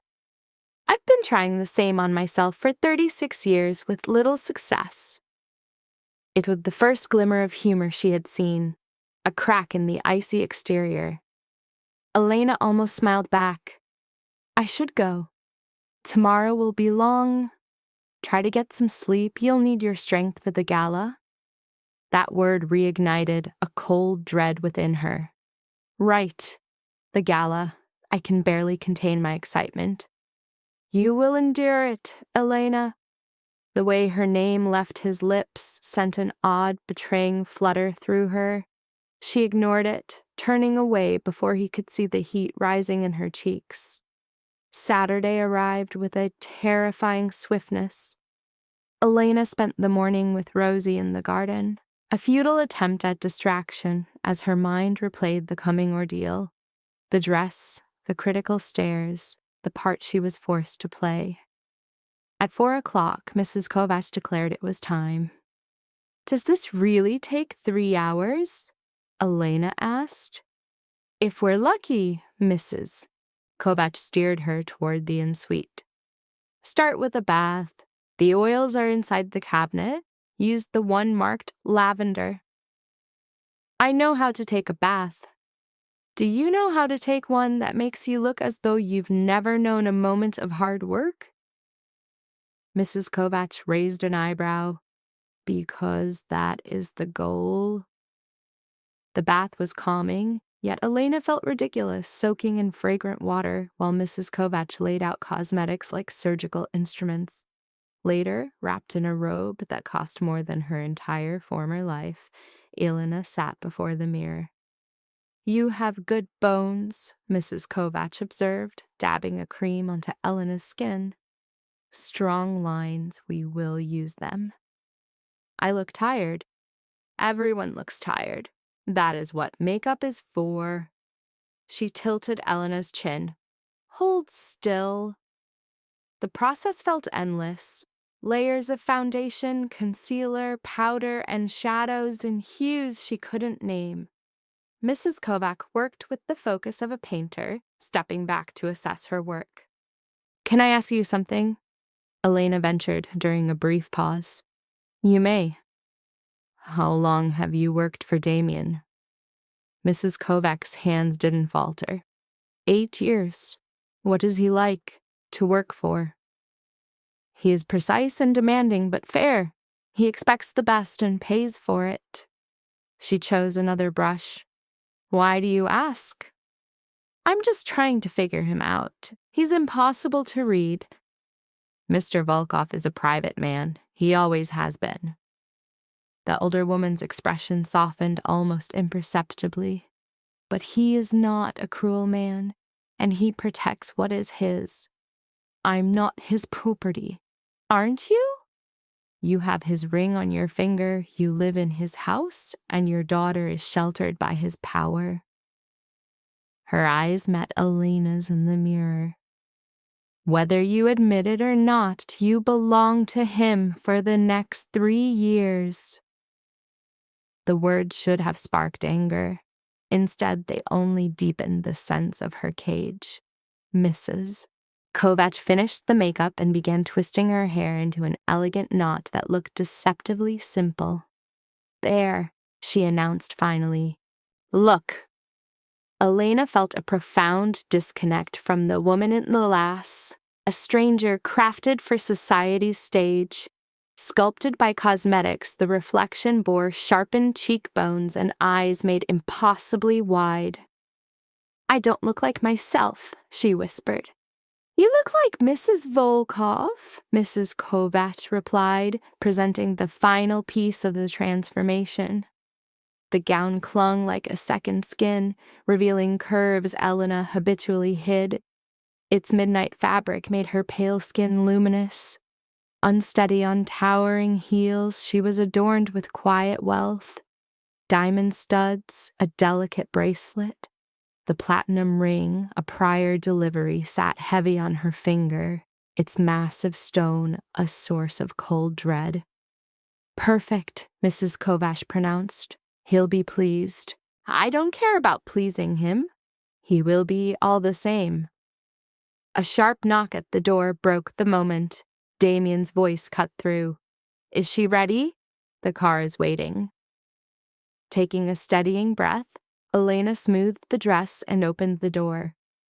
Damien stood there, his formal wear making him seem even larger, more formidable. His eyes swept over her, a swift, dissecting glance. "You'll do," he said. The air went out of her lungs. "Just do?" That was a compliment. "You're terrible at them." "I know." He offered a stiff arm. Accepting it, she felt a shock of awareness at his touch. Descending the stairs, their reflection in a mirror was a perfect lie, a handsome couple off to a party, a fiction she could almost believe. The hotel was a palace of downtown opulence, dripping with blinding crystal chandeliers. Marble pillars held up the cavernous ballroom. Elena saw a sea of expensive gowns and heard the confident murmur of old money. Her hand tightened on Damien's arm, a reflexive clutch of fear. "Breathe," he murmured beside her. "You're doing fine. We just got here. And you're still standing. It's an improvement." A ghost of a smile touched her lips. She felt the weight of countless eyes as they moved through the crowd, each glance a judgment. Damien navigated the room with an easy grace, nodding to faces he knew. A woman named Victoria intercepted them. "I didn't think you'd actually show." "Victoria, you look well." "You always were a terrible liar." Her gaze slid to Elena. "And who is this?" "My wife, Elena." Surprise flashed across Victoria's face. "Wife? When did this happen?" "Recently." "How recently?" "Recently enough." The finality in Damien's tone was a closed door. "If you'll excuse us." "No." "You're not getting away that easily." Victoria deftly unlinked Elena from Damien, taking her arm herself. "I want the entire story, from courtship to proposal." Elena shot a panicked look at Damien, who gave a barely perceptible nod of reassurance. "We met through friends," Elena began, reciting the fabricated story. "It was nothing special." "Nothing special. Damien Volkov doesn't do nothing special." Victoria steered her toward the bar. "Now tell me how you landed the city's most eligible bachelor." "I didn't land him. We just—" "Oh, stop with the false modesty. Do you know how many women have tried to trap him, yet you're the one who did?" Victoria secured 2 flutes of champagne, pressing one into Elena's hand. "I'm impressed and extremely curious." Elena drank to buy time, the bubbles stinging her throat. "There isn't much to tell." "There's always much to tell. What do you do? Where are you from? Any important family?" The volley of questions made Elena's head spin. She gave vague, hollow answers, trying to hide how out of place she felt. Damien appeared at her side like a phantom. "Victoria, stop interrogating my wife. It's not an interrogation, it's girl talk. There's a difference." "The difference is academic." He took the flute from Elena's hand. "We have people to see." "You're no fun anymore," Victoria pouted. "Go on, network. Elena and I will catch up later." As they walked away, Elena let out a shaky breath. "That was awful." "You handled it well." "She asked me 30 questions in 5 minutes." "That's her way of saying hello." Damien guided her toward a group of older men. "This part will be worse. Just smile and say nothing." He was right. The conversation was a dizzying fog of names and financial jargon that threatened to pull her under. Elena stood beside Damien, her smile pinned in place, fighting the primal urge to flee. Then someone mentioned the name Marcus. "Such a shame about that business with Chen," one of the men remarked. "I heard he made off with quite a bit." Ice shot through Elena's veins. A firm hand pressed into the small of her back, steadying her. "That's over," Damien said, his voice level. "It's not worth discussing." "Still, it must be hard on your wife, given her past." I said, "The topic is closed." Damien didn't raise his voice, but a chill in his tone made the other man grow pale. "Understood?" "Yes." Of course, my apologies. The circle of men quickly broke apart. Damien kept his hand on her, leading her to a quiet corner. Are you all right? He asked. They know. Her voice was a fragile whisper. They all know about Marcus. A few know the story, most only have rumors. He was one of them. Richard knows, because he lives for gossip and has no discretion. Damien turned her, forcing her to look at him. Look at me. Reluctantly, her eyes met his. You did nothing wrong, he stated. Marcus made his choices. You were his victim. What these people think doesn't matter. Easy for you to say. You aren't the one they're whispering about. On the contrary, marrying a nobody after all these years makes me the primary topic of conversation. A faint smile touched his lips. The difference is, I don't give a damn what they think. I don't know how. You do. You just choose not to. His eyes shifted past her. Come, I'll introduce you to someone civilized. The couple was older, their kindness a warm balm that eased the tension in her shoulders.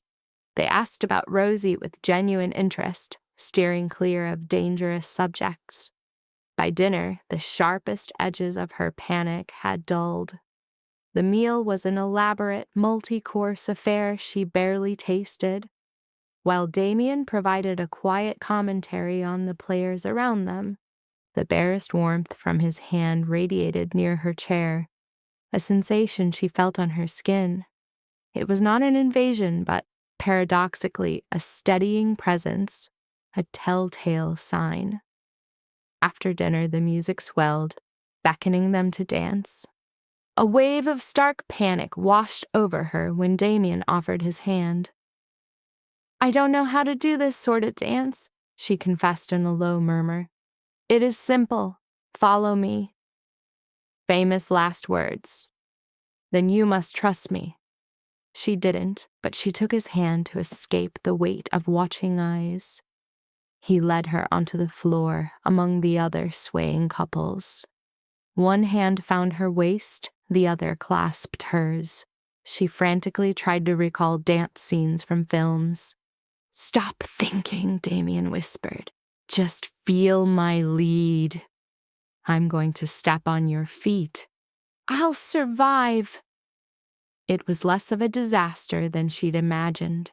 His lead was absolute, demanding nothing from her mind, only that her body follow his to stay upright. As they moved across the floor, the knot of her fear began to slowly unravel. You see, Damien observed, you are not failing.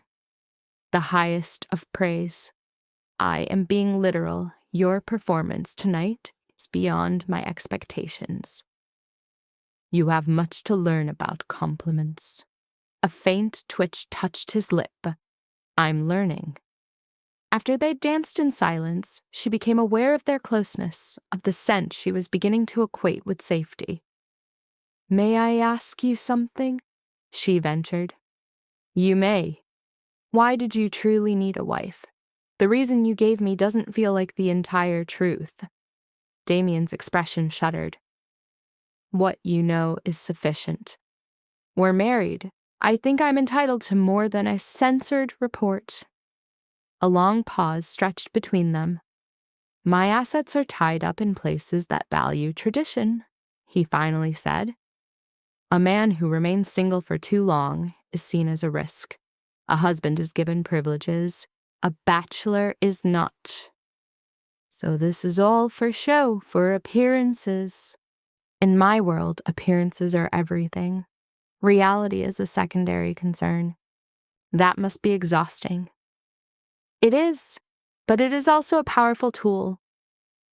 His gaze held hers as the song drew to its final note. Damien stepped away, and the distance between them felt like a sudden chill.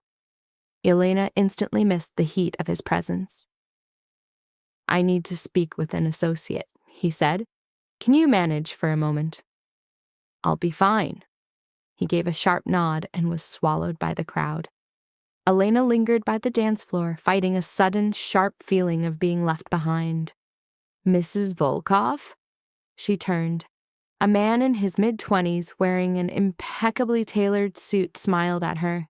James Kensington, my father does business with your husband. He held out a hand. I wanted to introduce myself. Elena took it, grateful for the kindness. It's a pleasure. I have to say, you're the talk of the evening. No one predicted Damien would ever marry. So, I've gathered. If I may say so, I think it's a wonderful thing. He's always so severe. Maybe you'll be the one to make him human. James gestured to the bar. Can I get you a drink? You look like you could use one. Elena hesitated, then offered a small nod. Yes, please. As they walked to the bar, James filled the silence with easy chatter. It was the first normal, pleasant conversation she'd had all night. She never saw the woman approach until she was right beside them. Well, well, the voice was pure ice. So this is the famous new wife. Elena turned to face a stunning blonde in a gown that was likely worth more than her car. The woman's eyes swept over her with undisguised contempt. I'm sorry, Elena said. Do I know you? Not officially. I am Natasha Fedorova. She said the name as if expecting a reaction. When Elena's face stayed blank, Natasha's smile became a weapon. Damien's ex. Elena's heart dropped. Oh, indeed, Natasha purred, stepping closer. I must say, you're not what I pictured. I was expecting an upgrade, not this. James shifted uncomfortably. Natasha, maybe what, James? I should play nice? Pretend I approve of this little sham? Natasha's gaze was venomous. She trapped him. Some nobody with a child who probably planned the whole thing. It's just pathetic. A hot blush crept up Elena's neck. I didn't trap anyone. Oh, please. As if Damien would look twice at someone of your station otherwise. Your charity project, his latest good deed. Natasha leaned in, her voice a cruel whisper. And when he gets bored, and he will, he'll throw you right back into the gutter he found you in. Elena's hands began to shake. She wanted to fire back, but the words wouldn't come. Just then, Damien's voice cut through the tension. Natasha, walk away. The blonde spun around. Damien, I was just getting to know your new wife. You were insulting her. I heard you. He moved to stand between them, a sudden, unyielding shield. Leave, now. You can't be serious about her. This whole thing is a joke. I won't say it again. There was a cold edge in his voice that made Natasha flinch. She shot one last look of pure hatred at Elena and stormed off. Damien turned back to her. Are you all right? Fine. The word was a lie, but it was all she had. No, you are not. He took her arm gently. Come, we're going. But we can't just leave. What will people... I don't care what they think. You've endured enough for one night. He guided her toward the exit, his stride steady and purposeful. Elena saw the startled looks and heard the whispers, but Damien acted as if no one else existed.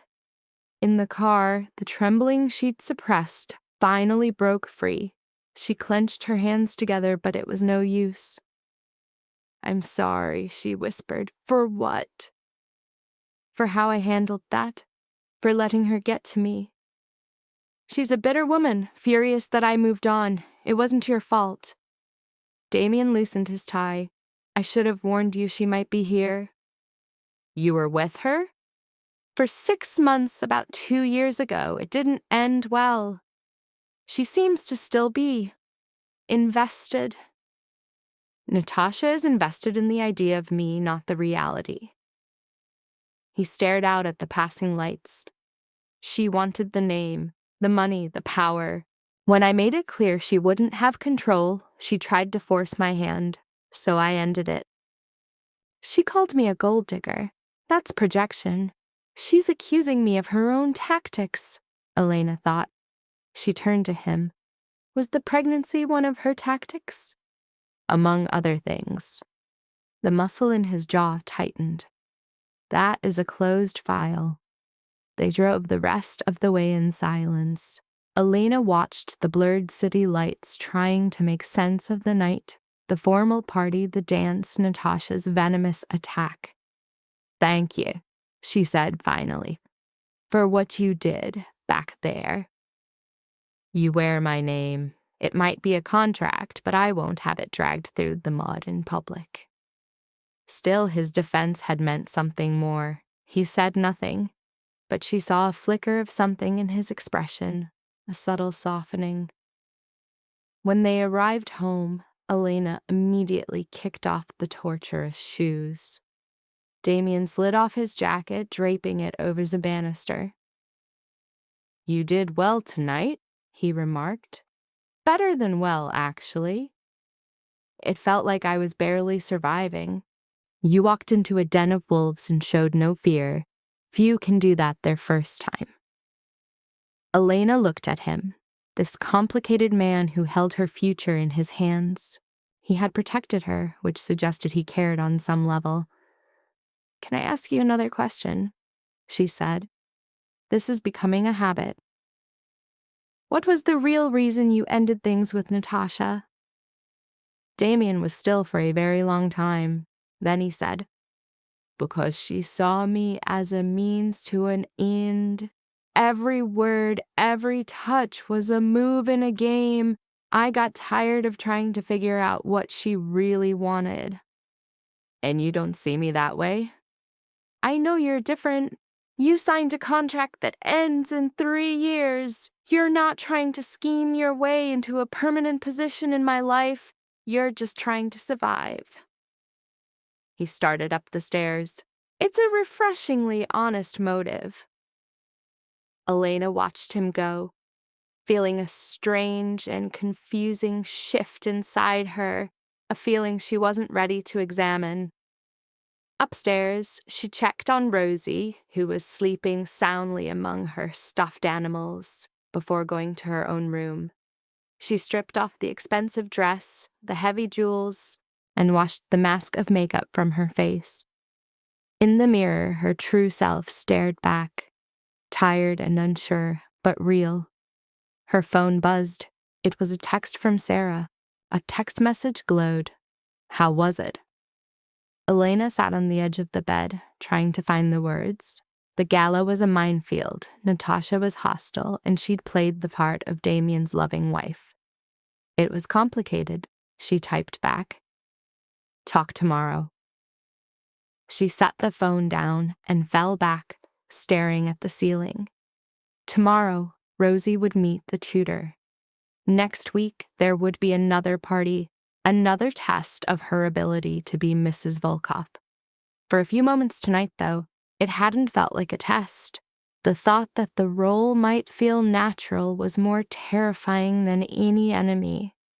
The tutor arrived Tuesday morning, carrying a worn satchel and a kind face. Claire Stevens was in her mid-40s, with the gentle eyes and serene air of a born caregiver. Elena greeted her at the door, Rosie hiding behind her legs. Mrs. Volkov, it's a pleasure, Claire said, offering a hand. And this must be Rosie. The little girl peeked out, a mix of shyness and curiosity. A tiny hello was whispered. Claire knelt, entering Rosie's world, and presented a few books as a peace offering. She asked if Rosie might like to see them. The child looked up at her mother for permission. Elena nodded. A small spark of interest ignited. Within minutes, Claire had Rosie captivated by the illustrations on the library floor. Elena watched from the doorway, a sentry unable to stand down, her entire being on high alert. She's good, a low voice said from behind her. Elena jumped. Damien's early return was a surprise. I wanted to see for myself, he explained. He leaned against the doorframe, his expression unreadable as he watched the scene. Do you approve? She wouldn't give him an answer yet. But an hour later, even Elena's defenses had fallen. Claire was perfect, patient but not condescending, fun but not overwhelming. Rosie was already begging for her to come back Wednesday and Friday. The schedule was agreed upon, subject to change. Elena consented, then softened her tone, acknowledging the woman's skill with Rosie. The child is exceptionally bright. This will be a pleasure. Claire gave Rosie a warm smile. A goodbye until Wednesday was exchanged. Rosie waved back, her small hand a blur of motion. After Claire left, Rosie, buzzing with excitement, showed Damien the book she had been allowed to keep. He feigned a deep fascination, asking her to elaborate on the story. Elena watched them, this titan of industry and her little girl, and felt an unsettling tightness in her chest. Mother, did you see the pictures of the rabbits? Rosie asked. Elena confirmed she had. They are very cute. Claire said next time we will do numbers, maybe we can practice counting. Rosie leaned against Damien's side, perfectly at ease. Do you know how to count? He played the part of a novice, claiming he was eager to learn. I can teach you. I would like that very much. Elena slipped away, finding Mrs. Kovach in the kitchen. The housekeeper was preparing lunch, her movements economical and sure. Did the session go well? Mrs. Kovach asked, her eyes on her task. Yes, she's very good. Elena perched on a stool at the island. Rosie likes her. And what is your opinion? My opinion is that it's good Rosie likes her. Mrs. Kovach's expression tightened. That is not the same thing. I know. Elena traced a pattern on the cool stone. It's just hard taking help, especially from him. And why is that? Because nothing is free. There is always a price. Mr. Volkov isn't sending you an invoice. It's not about money. It's about expectation, obligation, a sense of... Elena stopped, unable to articulate the dread. I worry about Rosie getting attached to someone who will be gone in 3 years. Mrs. Kovach stopped chopping. May I be frank, please? You are spending so much time guarding against a future hurt that you are failing to see the present. She nodded toward the library, where the sound of a child's laughter now echoed. Your daughter is happy. She is safe. She is being given things you couldn't provide. Perhaps instead of assuming the worst, you could accept that a good deed can sometimes be just that. The words landed with more force than Elena expected. You think I'm overreacting? I think you are being careful, but there is a line between being careful and being closed off. Mrs. Kovach went back to her work. Mr. Volkov is a complicated man, but in 8 years I have never seen him harm an innocent person. If he says he will protect you and the girl, he means it.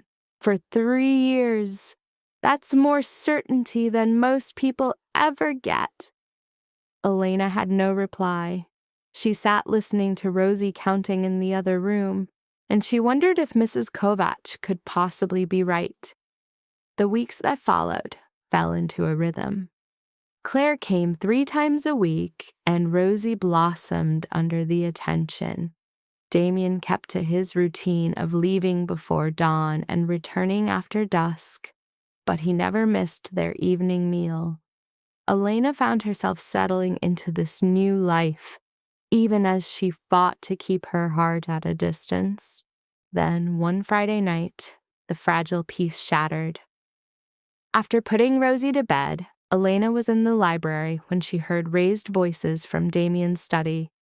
She tried to ignore it. His business was not her own, but the sound grew louder. It was followed by the sharp crash of shattering glass. Elena was on her feet before she'd decided to move.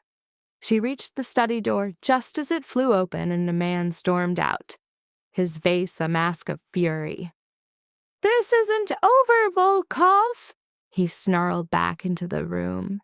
Damien appeared in the doorway, his shirt rumpled, his jaw a hard line of granite. "Yes, it is. And if you ever show up at my home unannounced again, you will regret it." The man left, slamming the front door with a force that rattled the house. Elena stood frozen in the hall, her pulse hammering. Damien saw her and his expression shifted. "How much of that did you hear?" "Enough! Who was he? He is no one." He seemed like someone, given the noise. Damien rubbed his face, looking suddenly exhausted. "A former business partner who made poor decisions and expected me to fix them. I declined." That conversation sounded more important. It wasn't. He started to shut the study door but paused. "I regret that you heard that. It won't happen again." "Damien, wait." Elena closed the gap between them. "Are you all right? Your hand is bleeding." He glanced down at his knuckles, where a fresh cut oozed blood. "It's fine. It's not fine. This way." She grabbed his arm before he could protest, leading him toward the kitchen. He followed, surprisingly compliant. Elena had him sit at the island and found the first aid kit Mrs. Kovach kept under the sink. "I can take care of this myself," Damien said. "I'm sure you can, but I'm doing it." She found the kit and returned, gently taking his hand. The cut wasn't deep, but it was filled with tiny fragments of glass. "What did you hit?" "A whiskey glass." It was poor judgment. Clearly. She cleaned the wound carefully, pulling out slivers of glass with a pair of tweezers. Damien watched her, his face a silent mask. "This is going to sting." She applied the antiseptic. He didn't even flinch. "You have a skilled hand," he observed. "Rosie is 4. One learns to manage scrapes and extract slivers." She wound the gauze around his hand. "Done. Try not to shatter any more glasses." "I'll endeavor to." A taut silence settled between them. Elena saw the lingering storm in the hard set of his shoulders, the tension etched around his eyes. The argument had left its shadow on him. "Do you want to talk about it?" she asked. "No." "All right." She started putting away the first aid kit. "He called me a thief," Damien said suddenly. "Claimed I doctored the contracts to cut him out of his share. Lies, all of it. Now he's threatening to go to the authorities to make it official." "Can he do that?" "He can file papers. They won't stick. The agreements are ironclad. My books are clean." A muscle in Damien's jaw clenched. "But it's the betrayal. I gave him a chance when no one else would. I trusted him. This is how he thanks me." "That sounds like Marcus," Elena said, her voice low. His eyes narrowed. "How so?" "Making his own failings someone else's fault," she explained. "Playing the martyr when he authored his own ruin." Her stare was unwavering. "Some people are incapable of owning what they've done." He watched her for a long, quiet beat, a flicker of something new in his eyes. "You understand. More than you know." She let the moment hang before adding, "I'm sorry that happened to you, that someone you gave your trust to could throw it away. It's the cost of business. It occurs. That doesn't make it hurt any less." A crack in his composure, a raw vulnerability so fleeting she wondered if she'd imagined it. But it was there, real. "Thank you," he said, "for my hand, and for hearing me out." "Of course." He stood, testing the new bandage. "I have work to do. Good night, Elena." "Good night." She watched him leave, lingering in the stillness of the kitchen, trying to piece together the man she had just seen. The one behind the mask of cold authority. In that moment, he felt less like a jailer and more like a man she might one day comprehend.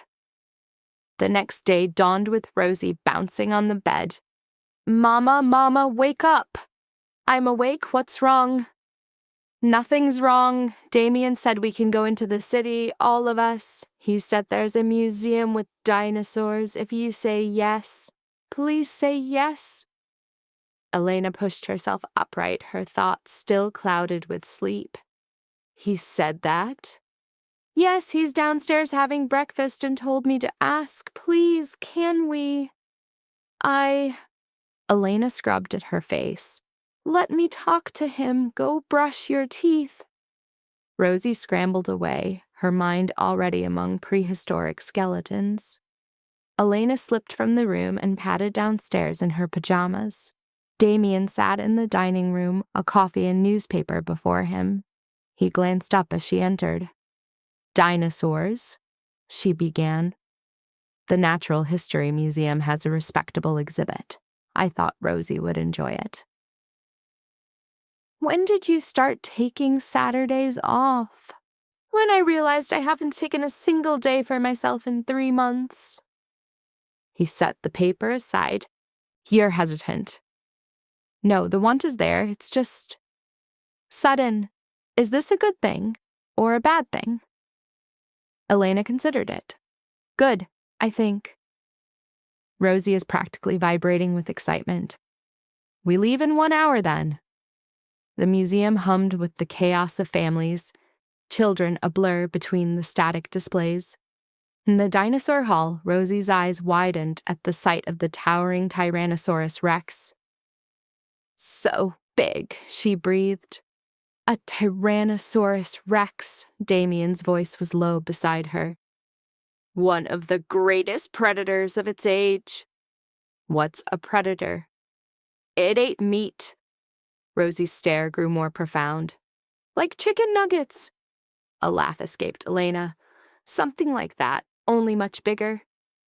For 2 hours they drifted, Damien unraveling complexities for Rosie, while Elena watched, a quiet astonishment growing inside her. She hadn't foreseen this depth in him, this patient stillness with a child's endless questions. "How do you know all of this?" she asked as Rosie ran towards a triceratops. "I read a great deal as a boy. Paleontology was a particular obsession." "You were a dinosaur kid?" "Does the thought surprise you?" "A little. I have trouble picturing a young Damien lost in fossils." The faintest smile touched his lips. "I wasn't a typical child. I was quiet, serious. I preferred books to people." "What made you change?" "Life. The real world. The discovery that books don't teach you how to survive." He watched Rosie trace the shape of a horn with her finger. "But it's still fascinating." They moved on, stopping at the gift shop where Rosie chose a plush triceratops, clutching it like treasure. "Can I have it?" she asked Elena, whose spirit sank at the price. $25 was a fortune for a toy. "Maybe something smaller." "Get it," Damien said, his wallet already in hand. "That isn't your place to buy." "I know. I want to." He passed his card to the clerk before Elena could find the words to object. Rosie hugged her new prize. "Thank you, Damien." He gave a slight nod. Outside, the sun warmed the pavement. They found a nearby park, Rosie racing ahead to the playground. "This was nice," Elena said from a bench, Rosie in full view. "Thank you for suggesting it." "I hear surprise in your voice." "I am a little surprised. This feels almost normal." "We are 3 people enjoying a Saturday. It is normal. We're a couple by contract and a 4-year-old girl pretending to be a family. It's the furthest thing from normal." Damien settled beside her. "Does it matter if it's real or pretend if the feeling it gives us is good?" A question too deep for a day at the museum. "I contain multitudes." Elena laughed, the sound startling her. Did you just quote Walt Whitman? I told you I read a lot as a child. A comfortable silence fell between them as they watched Rosie slide again and again, each trip down more thrilling than the last. Can I ask you something? Elena said into the quiet. You ask many things, and you're rarely honest in your answers. A fair point. What do you need to know? Why did you really want to do this today? The museum? Damien was silent for a moment. Yesterday you saw me at a disadvantage, angry, out of control, hitting a wall like a boy. I wanted to prove that isn't all I am. His honesty caught her off guard. I didn't think badly of you for it. Are you certain? No, it made you seem human. She turned to him. You're always so contained, so disciplined. To see a real emotion was a relief, in a way. Most people prefer the contained version. Most people don't live with you. His eyes met hers, and something unspoken passed between them. A current Elena couldn't name but felt deep in her chest. Rosie ran up, shattering the spell. Mama, there's an ice cream truck. Can we get some? Elena glanced at Damien. He shrugged. Why not? They got ice cream. Chocolate for Rosie, vanilla for Elena. Damien refused any until Rosie insisted he try hers, and he took a tiny bite just to satisfy her. They sat in the grass as Rosie recited every dinosaur fact she'd learned that day. On the ride back, she fought against sleep, her triceratops held tight. Waking her for dinner will be a battle, Elena murmured, watching her daughter's sleeping face. Then we'll let her sleep. It doesn't matter. You're being incredibly flexible. Don't get used to it. But his voice held a warmth that wasn't there before. At the house, Damien carried the sleeping girl upstairs without a word. Elena followed, watching him lay Rosie gently on her bed, the dinosaur still in her arms. She's growing attached to you, Elena said from the doorway. Is that a problem? I don't know yet. Ask me in 3 years, when we have to explain why you're gone. We will cross that bridge when we come to it. For now, let her be happy. He started toward his own rooms, then paused. I have to admit, he said, today was unexpectedly good. She silently agreed. He left. Elena went to her room feeling utterly fractured. The deal had been a transaction. 3 years of a pretend relationship in exchange for safety. Feelings were never part of the equation. But seeing Damien, seeing that strange tenderness he showed toward Rosie, had cracked her defenses. The walls she had built for survival showed a clean break, and she had no idea how to mend it. The next week brought a new performance, a company dinner. Dressed in emerald green, she braced for inspection. But it was surprisingly easy. His partners were welcoming, drawing her into their circle. Damien's hand rested on the small of her back, a possessive anchor that was beginning to feel less and less strange. In the car on the way home, he seemed unusually at ease. He declared the evening a success. She agreed, remarking on how friendly his colleagues were. They're partners, he corrected, not colleagues. There's a difference. The difference, he said, was unconditional loyalty. Partners have your back. Colleagues are just people you work with. She absorbed this philosophy. Loyalty is proven over time, through trials. He told her of the Andersons, how he'd saved them from financial ruin 15 years ago. Their allegiance, he explained, was the real return on his investment. It clicked with what Mrs. Kovach had told her. An unplanned question, a test of her own standing, escaped her lips. And me? Do you trust me? After a long pause, he gave her a small piece of ground. I'm starting to. He brushed aside their contract, suggesting she was staying, not because she had to, but because she wanted to. You've had chances to leave that you haven't taken. He kept his eyes on the road. You're not here because you can't leave. You're here because you don't want to. The truth of it struck her with a cold terror. I'm scared, she rationalized. He countered that she was simply getting used to the comforts of her gilded cage. She had no answer. Later, after Rosie was asleep, she broke her routine and went to his study, a clear surrender. He was there. He asked why she was awake, his gaze fixed on a screen. She paused in the doorway. He waved her in, reminding her this was her house, too. She admitted he had been right earlier, that she could have fought harder. Then she hid behind the classic excuse. She did it for her child. When he asked what she feared, she confessed her deepest anxiety. The line between the performance and what was real was beginning to disappear. The fear of getting used to him. Damien stopped working. He looked at her, his voice low. Would that be so terrible? He rose and closed the space between them, a silent claim. Then he laid out his new terms. He spoke of their contract's end date, but offered a new way to spend the next 3 years. They could stop pretending.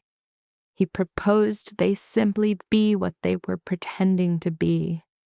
She saw the trap immediately.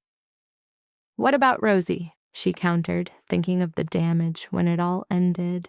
And then he revealed his final move. The divorce would end their marriage, but it would not end his role in Rosie's life. He would stay, he promised, a permanent fixture, making a clean break for Elena forever impossible. Disbelief ghosted across her features. His reason was disarmingly simple. He'd grown fond of the child. The confession acted as a key, unlocking the last of her emotional barricades. Her ensuing tirade, a litany of his paradoxes, the cruelty in this kindness, the distance and the protection, was the exact fractured response born from his calculated confusion. Her admission that she couldn't understand him was the very heart of his design. His performance of doubt, I don't know what I want, was a weaponized vulnerability meant to lower her guard. Then came the masterstroke. He recalled seeing her smile, a moment of unguarded joy. He reshaped the bars of her cage, insisting he only wanted her to be happy there, the perfect posture of a generous warden. Challenged on why he would care, he played his final card. In the last month, he confessed, she had ceased to be a line item in a contract and had become something more. The words, crafted for sincerity, sent a tremor through her. She recognized it for what it was, a violation of their terms. He didn't deny it, and though she voiced that this was a mistake, neither of them retreated. The air between them crackled with unspoken energy. His fingers brushed a strand of her hair, a deliberate and shocking trespass. His command for her to leave, masked as a way to prevent them from doing something reckless, was a breathtaking display of power, leaving her suspended in a state of raw, chaotic feeling. The cold text of their agreement was at war with the storm he had cultivated inside her. His victory was absolute. His claim of an emotional stake echoed in her mind. The carefully constructed wall between them was crumbling, and she didn't know whether to rebuild it or let it fall. She found him in the kitchen. For a heartbeat, she saw something unguarded in his eyes before the mask of control slid back into place. She tried to speak of the night before. He parried at first, testing her resolve, then yielded when she pressed. It was then she gave him the one thing he wanted. She admitted her resentment for their situation had faded. With those words, she stepped fully into the world he had built around her. She gave voice to her deepest fear. Rosie's growing affection for him would make their separation in under 3 years an impossible cruelty. There was no clean way out. After a calculated silence, Damien offered his endgame. What if they never left? The idea shattered her only sense of security. He proposed that when the 3 years were up, they could reconsider, not end things.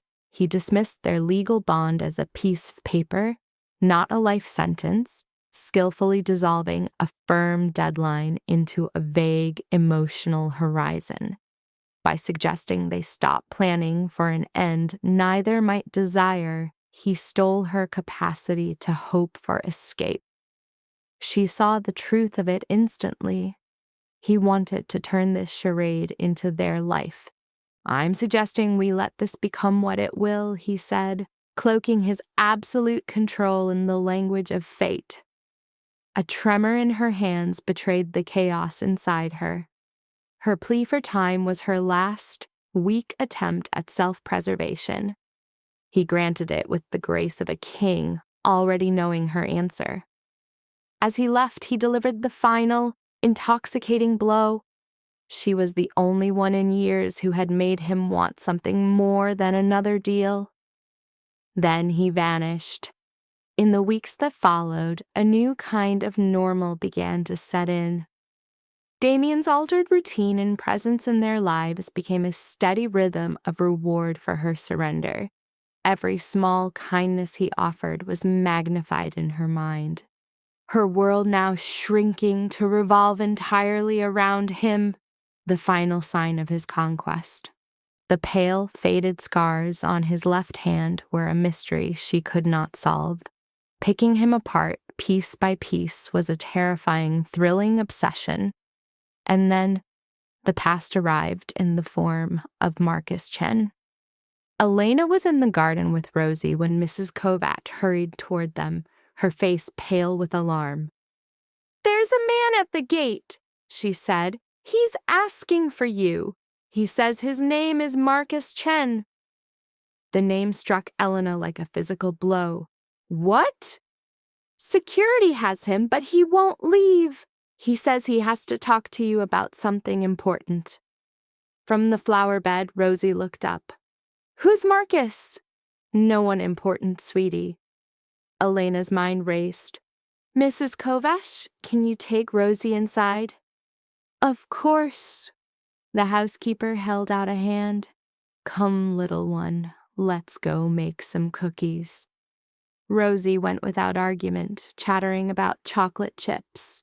The moment they were inside, Elena pulled out her phone, her hands shaking, and called Damien. He answered on the first ring. "What's wrong?" "Marcus, he's here, at the gate. He wants to see me." Stillness fell between them. 20 minutes, he said. "Stay away from him." "That was never my intent." "Elena, I need you to listen. You will not leave the house. I will handle this creature. He is my cross to bear. The moment we were married, he stopped being your problem alone. Let me end this." The line went dead. Elena stood frozen in the garden, her arms wrapped around herself, trying to reason with the ghost of Marcus standing at her gate. The sheer nerve after the betrayal, the theft, the abandonment. She went inside, her restless shadow pacing across the floors. Every 30 seconds, her eyes shot to her phone. Every sound outside made her heart seize. Finally, the crunch of tires on gravel announced Damien's return.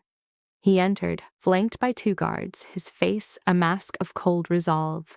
His location? Still at the gate. "Security has him contained." "Good."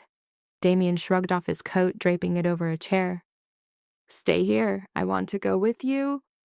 "No, Damien, please. I need to see him. I have to." Her voice broke. "I have to know I can look at him and not fall apart." He searched her face, and something in his hard expression softened. "Fine. But you will not leave my side. If I tell you to go back to the house, you will obey.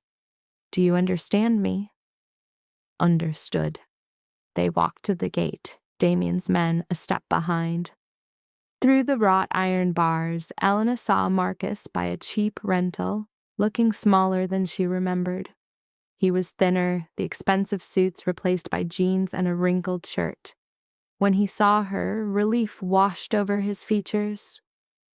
Elena, my God, I've been trying to reach you for weeks. She stared at the man she almost married and felt nothing but a cold, quiet rage. What do you want? Her voice was steadier than she'd expected. I have to explain what happened, why I left. Marcus crept closer to the gate. It wasn't what it looked like. I was trapped. I panicked, and I never should have left you. You stole $12 million, Damien's voice cut in, flat and lethal. And you left her to take the fall. Marcus's eyes darted toward him, a flicker of pure fear in their depths. Your intelligence is flawed. I stole nothing. Damien's voice was arctic. It was a poor investment. Do not feed her lies. I have ledgers documenting every doctored account, every swindled client. You are a thief, free only because I willed it.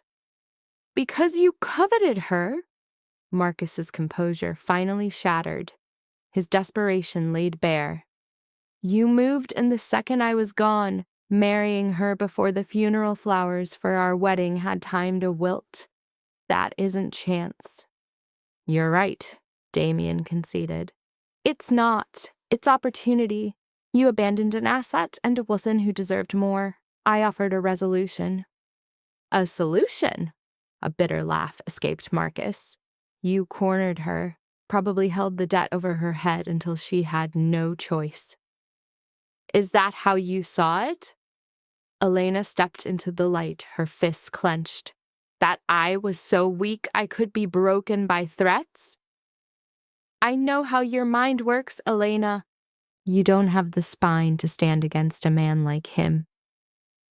The words struck her like a physical blow. For a heartbeat, she was back at the altar, drowning in the humiliation of his judgment, believing she was as fragile as he claimed. Then the warm, steady pressure of Damien's hand on her back anchored her, and something inside shifted. You have no idea who I am, she said, her voice finding its steel. You knew a girl desperate enough to believe your lies, a woman who thought a man like you could feel anything real. That person is gone. Elena, listen. I made this choice. Damien laid out the terms, and I signed because I know a good deal when I see one. My daughter is safe, I am secure, and I am not drowning in the debt of your mistakes. She moved toward the gate. Do you want to know the difference between you and him? He has never once lied to me. He is cold, yes, demanding, absolutely, but he is honest. You were a lie every single day we were together. Marcus's face burned with color. You're making a fatal mistake. He's a dangerous man, Elena. Do you think he married you out of kindness? Men like him only ever act with a purpose. You're right. He had a purpose, and he told me what it was instead of hiding it. She felt Damien's hand press firmer, a silent reinforcement. Now, get off this property before I call the police and tell them exactly where to find a fugitive who stole millions. You wouldn't. Try me. Marcus's gaze darted between them, and Elena saw the moment his hope died. Whatever he had come for, money, chaos, manipulation, was beyond his grasp. You two deserve each other, he spat. Enjoy your sham marriage. He spun around, got into a cheap rental, and sped away. As the car vanished, Elena felt a profound release, as if a wire pulled taut inside her had just been cut. She had faced him and had not broken. Damien's hand shifted to her shoulder, turning her toward him. Are you all right? I think so. Her exhale was shaky. That was intense. You handled yourself perfectly. I almost didn't. When he said I wasn't strong, I almost believed him. But you didn't. That is what matters. His eyes searched hers. You have more strength than you know, Elena. I've tried to tell you that from the start. She looked up at this complicated, dangerous man who had become her anchor. Thank you for being here. For the backup. Always. The single word was a vow. Back inside the house, Elena realized that for the first time since Marcus left her, she felt free. It wasn't about the money or the mansion. It was the sharp, clean knowledge that she could stand on her own 2 feet without shattering. That night, with the child asleep, she found Damien in the library with a book and a glass of whiskey. "Can we conference?" she asked from the doorway. He set his book aside instantly. "Of course." Elena entered and closed the door, taking the seat across from him. Clears throat. "I've been thinking about what you said, about letting this thing between us develop. And I'm scared, I'm still scared, but I'm more tired of being afraid than I am of the fear itself." She twisted the permanent wedding band on her finger. "Rosie asked today if you were going to be her daddy now, a real one here every day. What did you tell her?" "The truth, that you're my husband, that you protect her, and that you are part of our family now." Tears welled in Elena's eyes, and I realized it was true. Somewhere in the last few months, you stopped being a man in a contract and became family. Damien put his glass down and knelt in front of her, taking both of her hands in his. "Elena, let me finish." She drew a ragged breath. "The contract is for 3 years. We might get there and hate each other, ready to walk away. But we also might not. We might get there and find we've built something real." "What are you proposing?"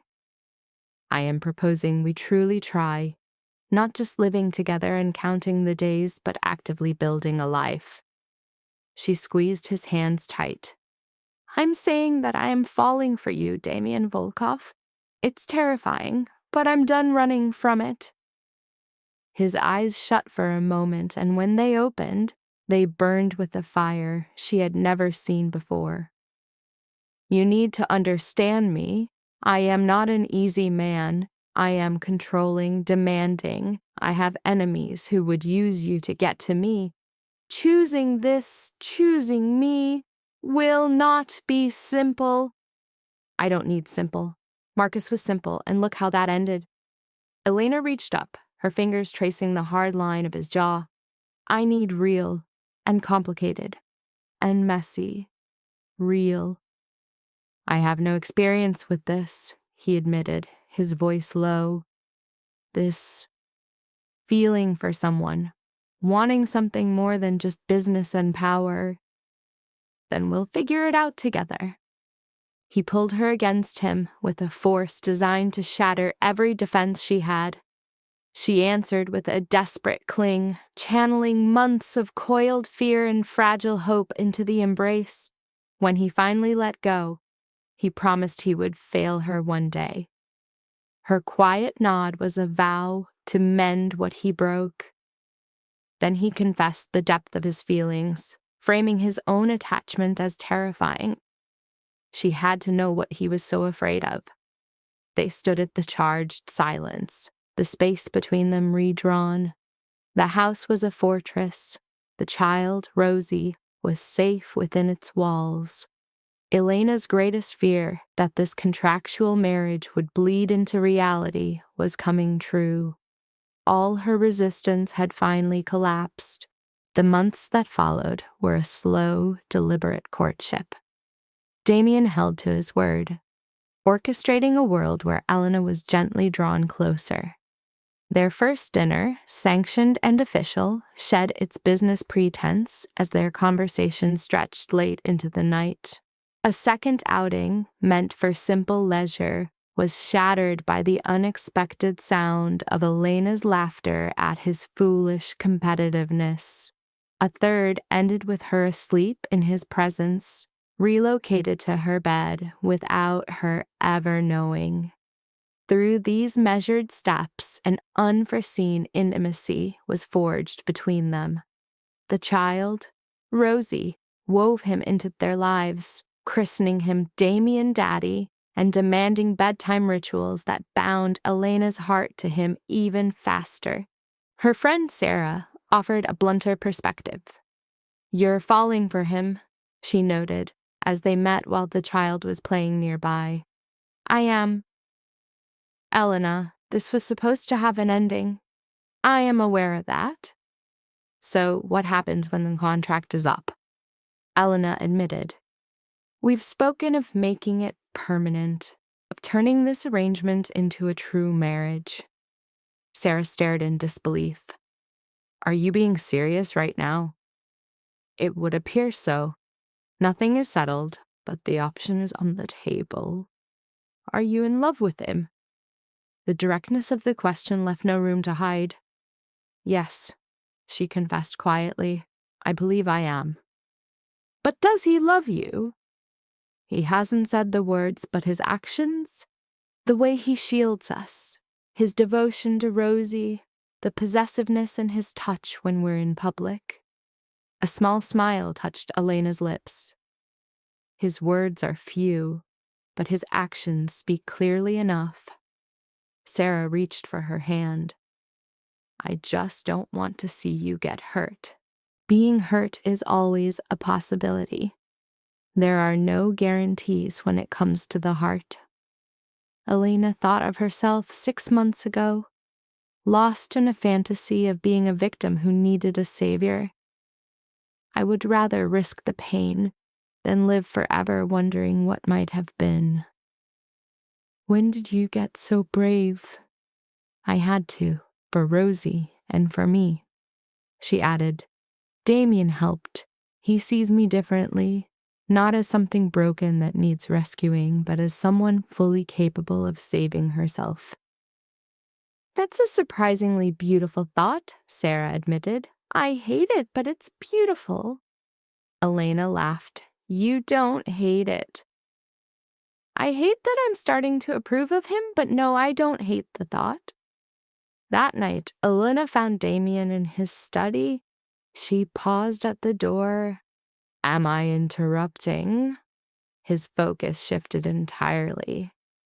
"You always have my complete attention." "That's a very husband-like thing to say." "I'm practicing?" He set his work aside. "What are you thinking about?" Elena perched on the edge of his desk. "I was reviewing the contract, specifically the clauses regarding year 3. Damien's expression was a carefully constructed blank slate. "Go on." "I've concluded that we should terminate the agreement." A slight furrow appeared between his brows. "Explain." "Not the legalities, the debt, the finances, all that can stay, but the exit clause, the part that says this has to end. I want it gone." "Elena, let me speak. I know the timeline we agreed upon. I know we promised to move slowly, but I don't need 3 years to know what I want. I want this to be permanent. I want to live a life with you that doesn't have a clock ticking down to 0. I want to build something real without an expiration date hanging over our heads." Damien stood, closing the space between them. "Are you sure? Because if we do this, if we make this real, I will never let you go." "Good. I have no intention of leaving." He cupped her face in his hands. "I love you. I've been waiting to say it until I was certain you were ready to hear it." Elena's breath hitched. "You love me?" With a desperate, absolute power I never knew I possessed. He rested his forehead against hers. "You have changed everything for me, Elena. This was just a house before you and Rosie. You two made it a home. Tears began to trace paths down her cheeks. I love you too. It's terrifying how much. I know we can be terrified together. He then kissed her, a slow, profound promise of forever. When he pulled away, she was smiling through the tears. So this is what we're doing? She whispered, making it official? We're already married. It doesn't get more official. You know what I mean? I do. And yes, this is what we're doing. He pulled her into his arms. I'll have the lawyers draft a new clause, one that makes this permanent and real in the eyes of the law. And the settlement, the money I was supposed to get? I'm putting it in a trust for you. You will always have your own security, your own freedom. I never want you to feel trapped. Elena leaned back, looking deep into his eyes. Model, this is not confinement.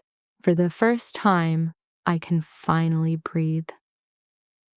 2 weeks later, new ink settled on a far simpler pact, a document securing Rosie's future, stripped clean of any mention of endings. Damien's legal team shifted with visible confusion. Elena's own counsel radiated satisfaction. Patricia Stern offered a thin, knowing smile, as if witnessing a preordained scene. Congratulations, she murmured. This choice, at least, was made together. It was true. The first contract was an act of desperation. This was an act of will.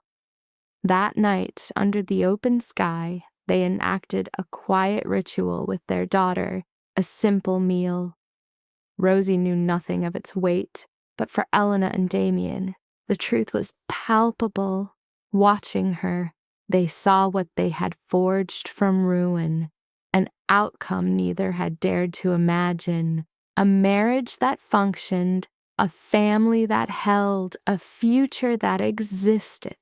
6 months later, Damien proposed as tradition dictated. Not with a contract, but with a ring crafted only for her and a speech that shattered her composure. They stood in the same place to repeat their vows, but now before witnesses whose hearts were entwined with their own. Sarah, her maid of honor, wept with more abandon than Elena. Mrs. Kovach watched from the front row, her pride a silent, potent force. Rosie, their flower girl, scattered petals with a grave solemnity.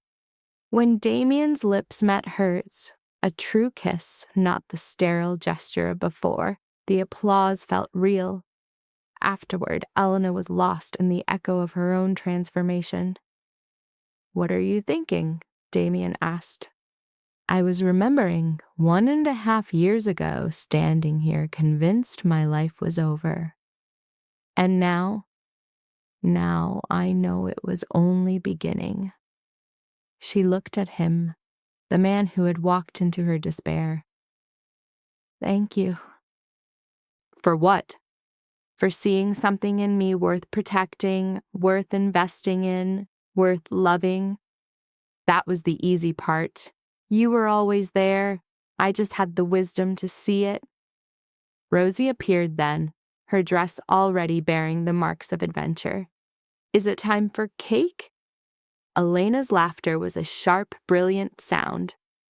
Yes, little one, it's time for the cake. They moved toward the celebration as a single entity, a family born of necessity, and now hardened into something real by choice. In the years to come, when asked how they met, Elena would weave a simpler tale of convenient timing. She would erase the first failed wedding, the cold legality of a contract, truths that didn't fit the greater story. The greater story was of a woman who found her own strength, a man who lowered his guard, and a little girl who was given a father. It was a story of two damaged people who finally stopped running and built something to last. When Rosie was a woman and asked for the real story, Elena would tell her the truth, that beautiful things can grow from poisoned ground. and that to choose to act when you are terrified is the only choice that matters. Damien created a foundation in Elena's name, a sanctuary offering aid to single mothers. Elena became its heart, wielding her memory of powerlessness to empower others. Rosie grew up surrounded by love and security, never once doubting her place in the world. At 16, Damien legally made her his daughter, an act not of obligation but of profound love. And Elena, the woman who once trembled at an altar, broken and shamed, finally understood that salvation is not a hand that reaches down from above. Sometimes, with enough support and the courage to take a chance, you save yourself. The rest is just finding someone strong enough to stand beside you as you do it. She had found that person in a stranger with cold eyes who walked into her life and offered not a rescue, but a partnership.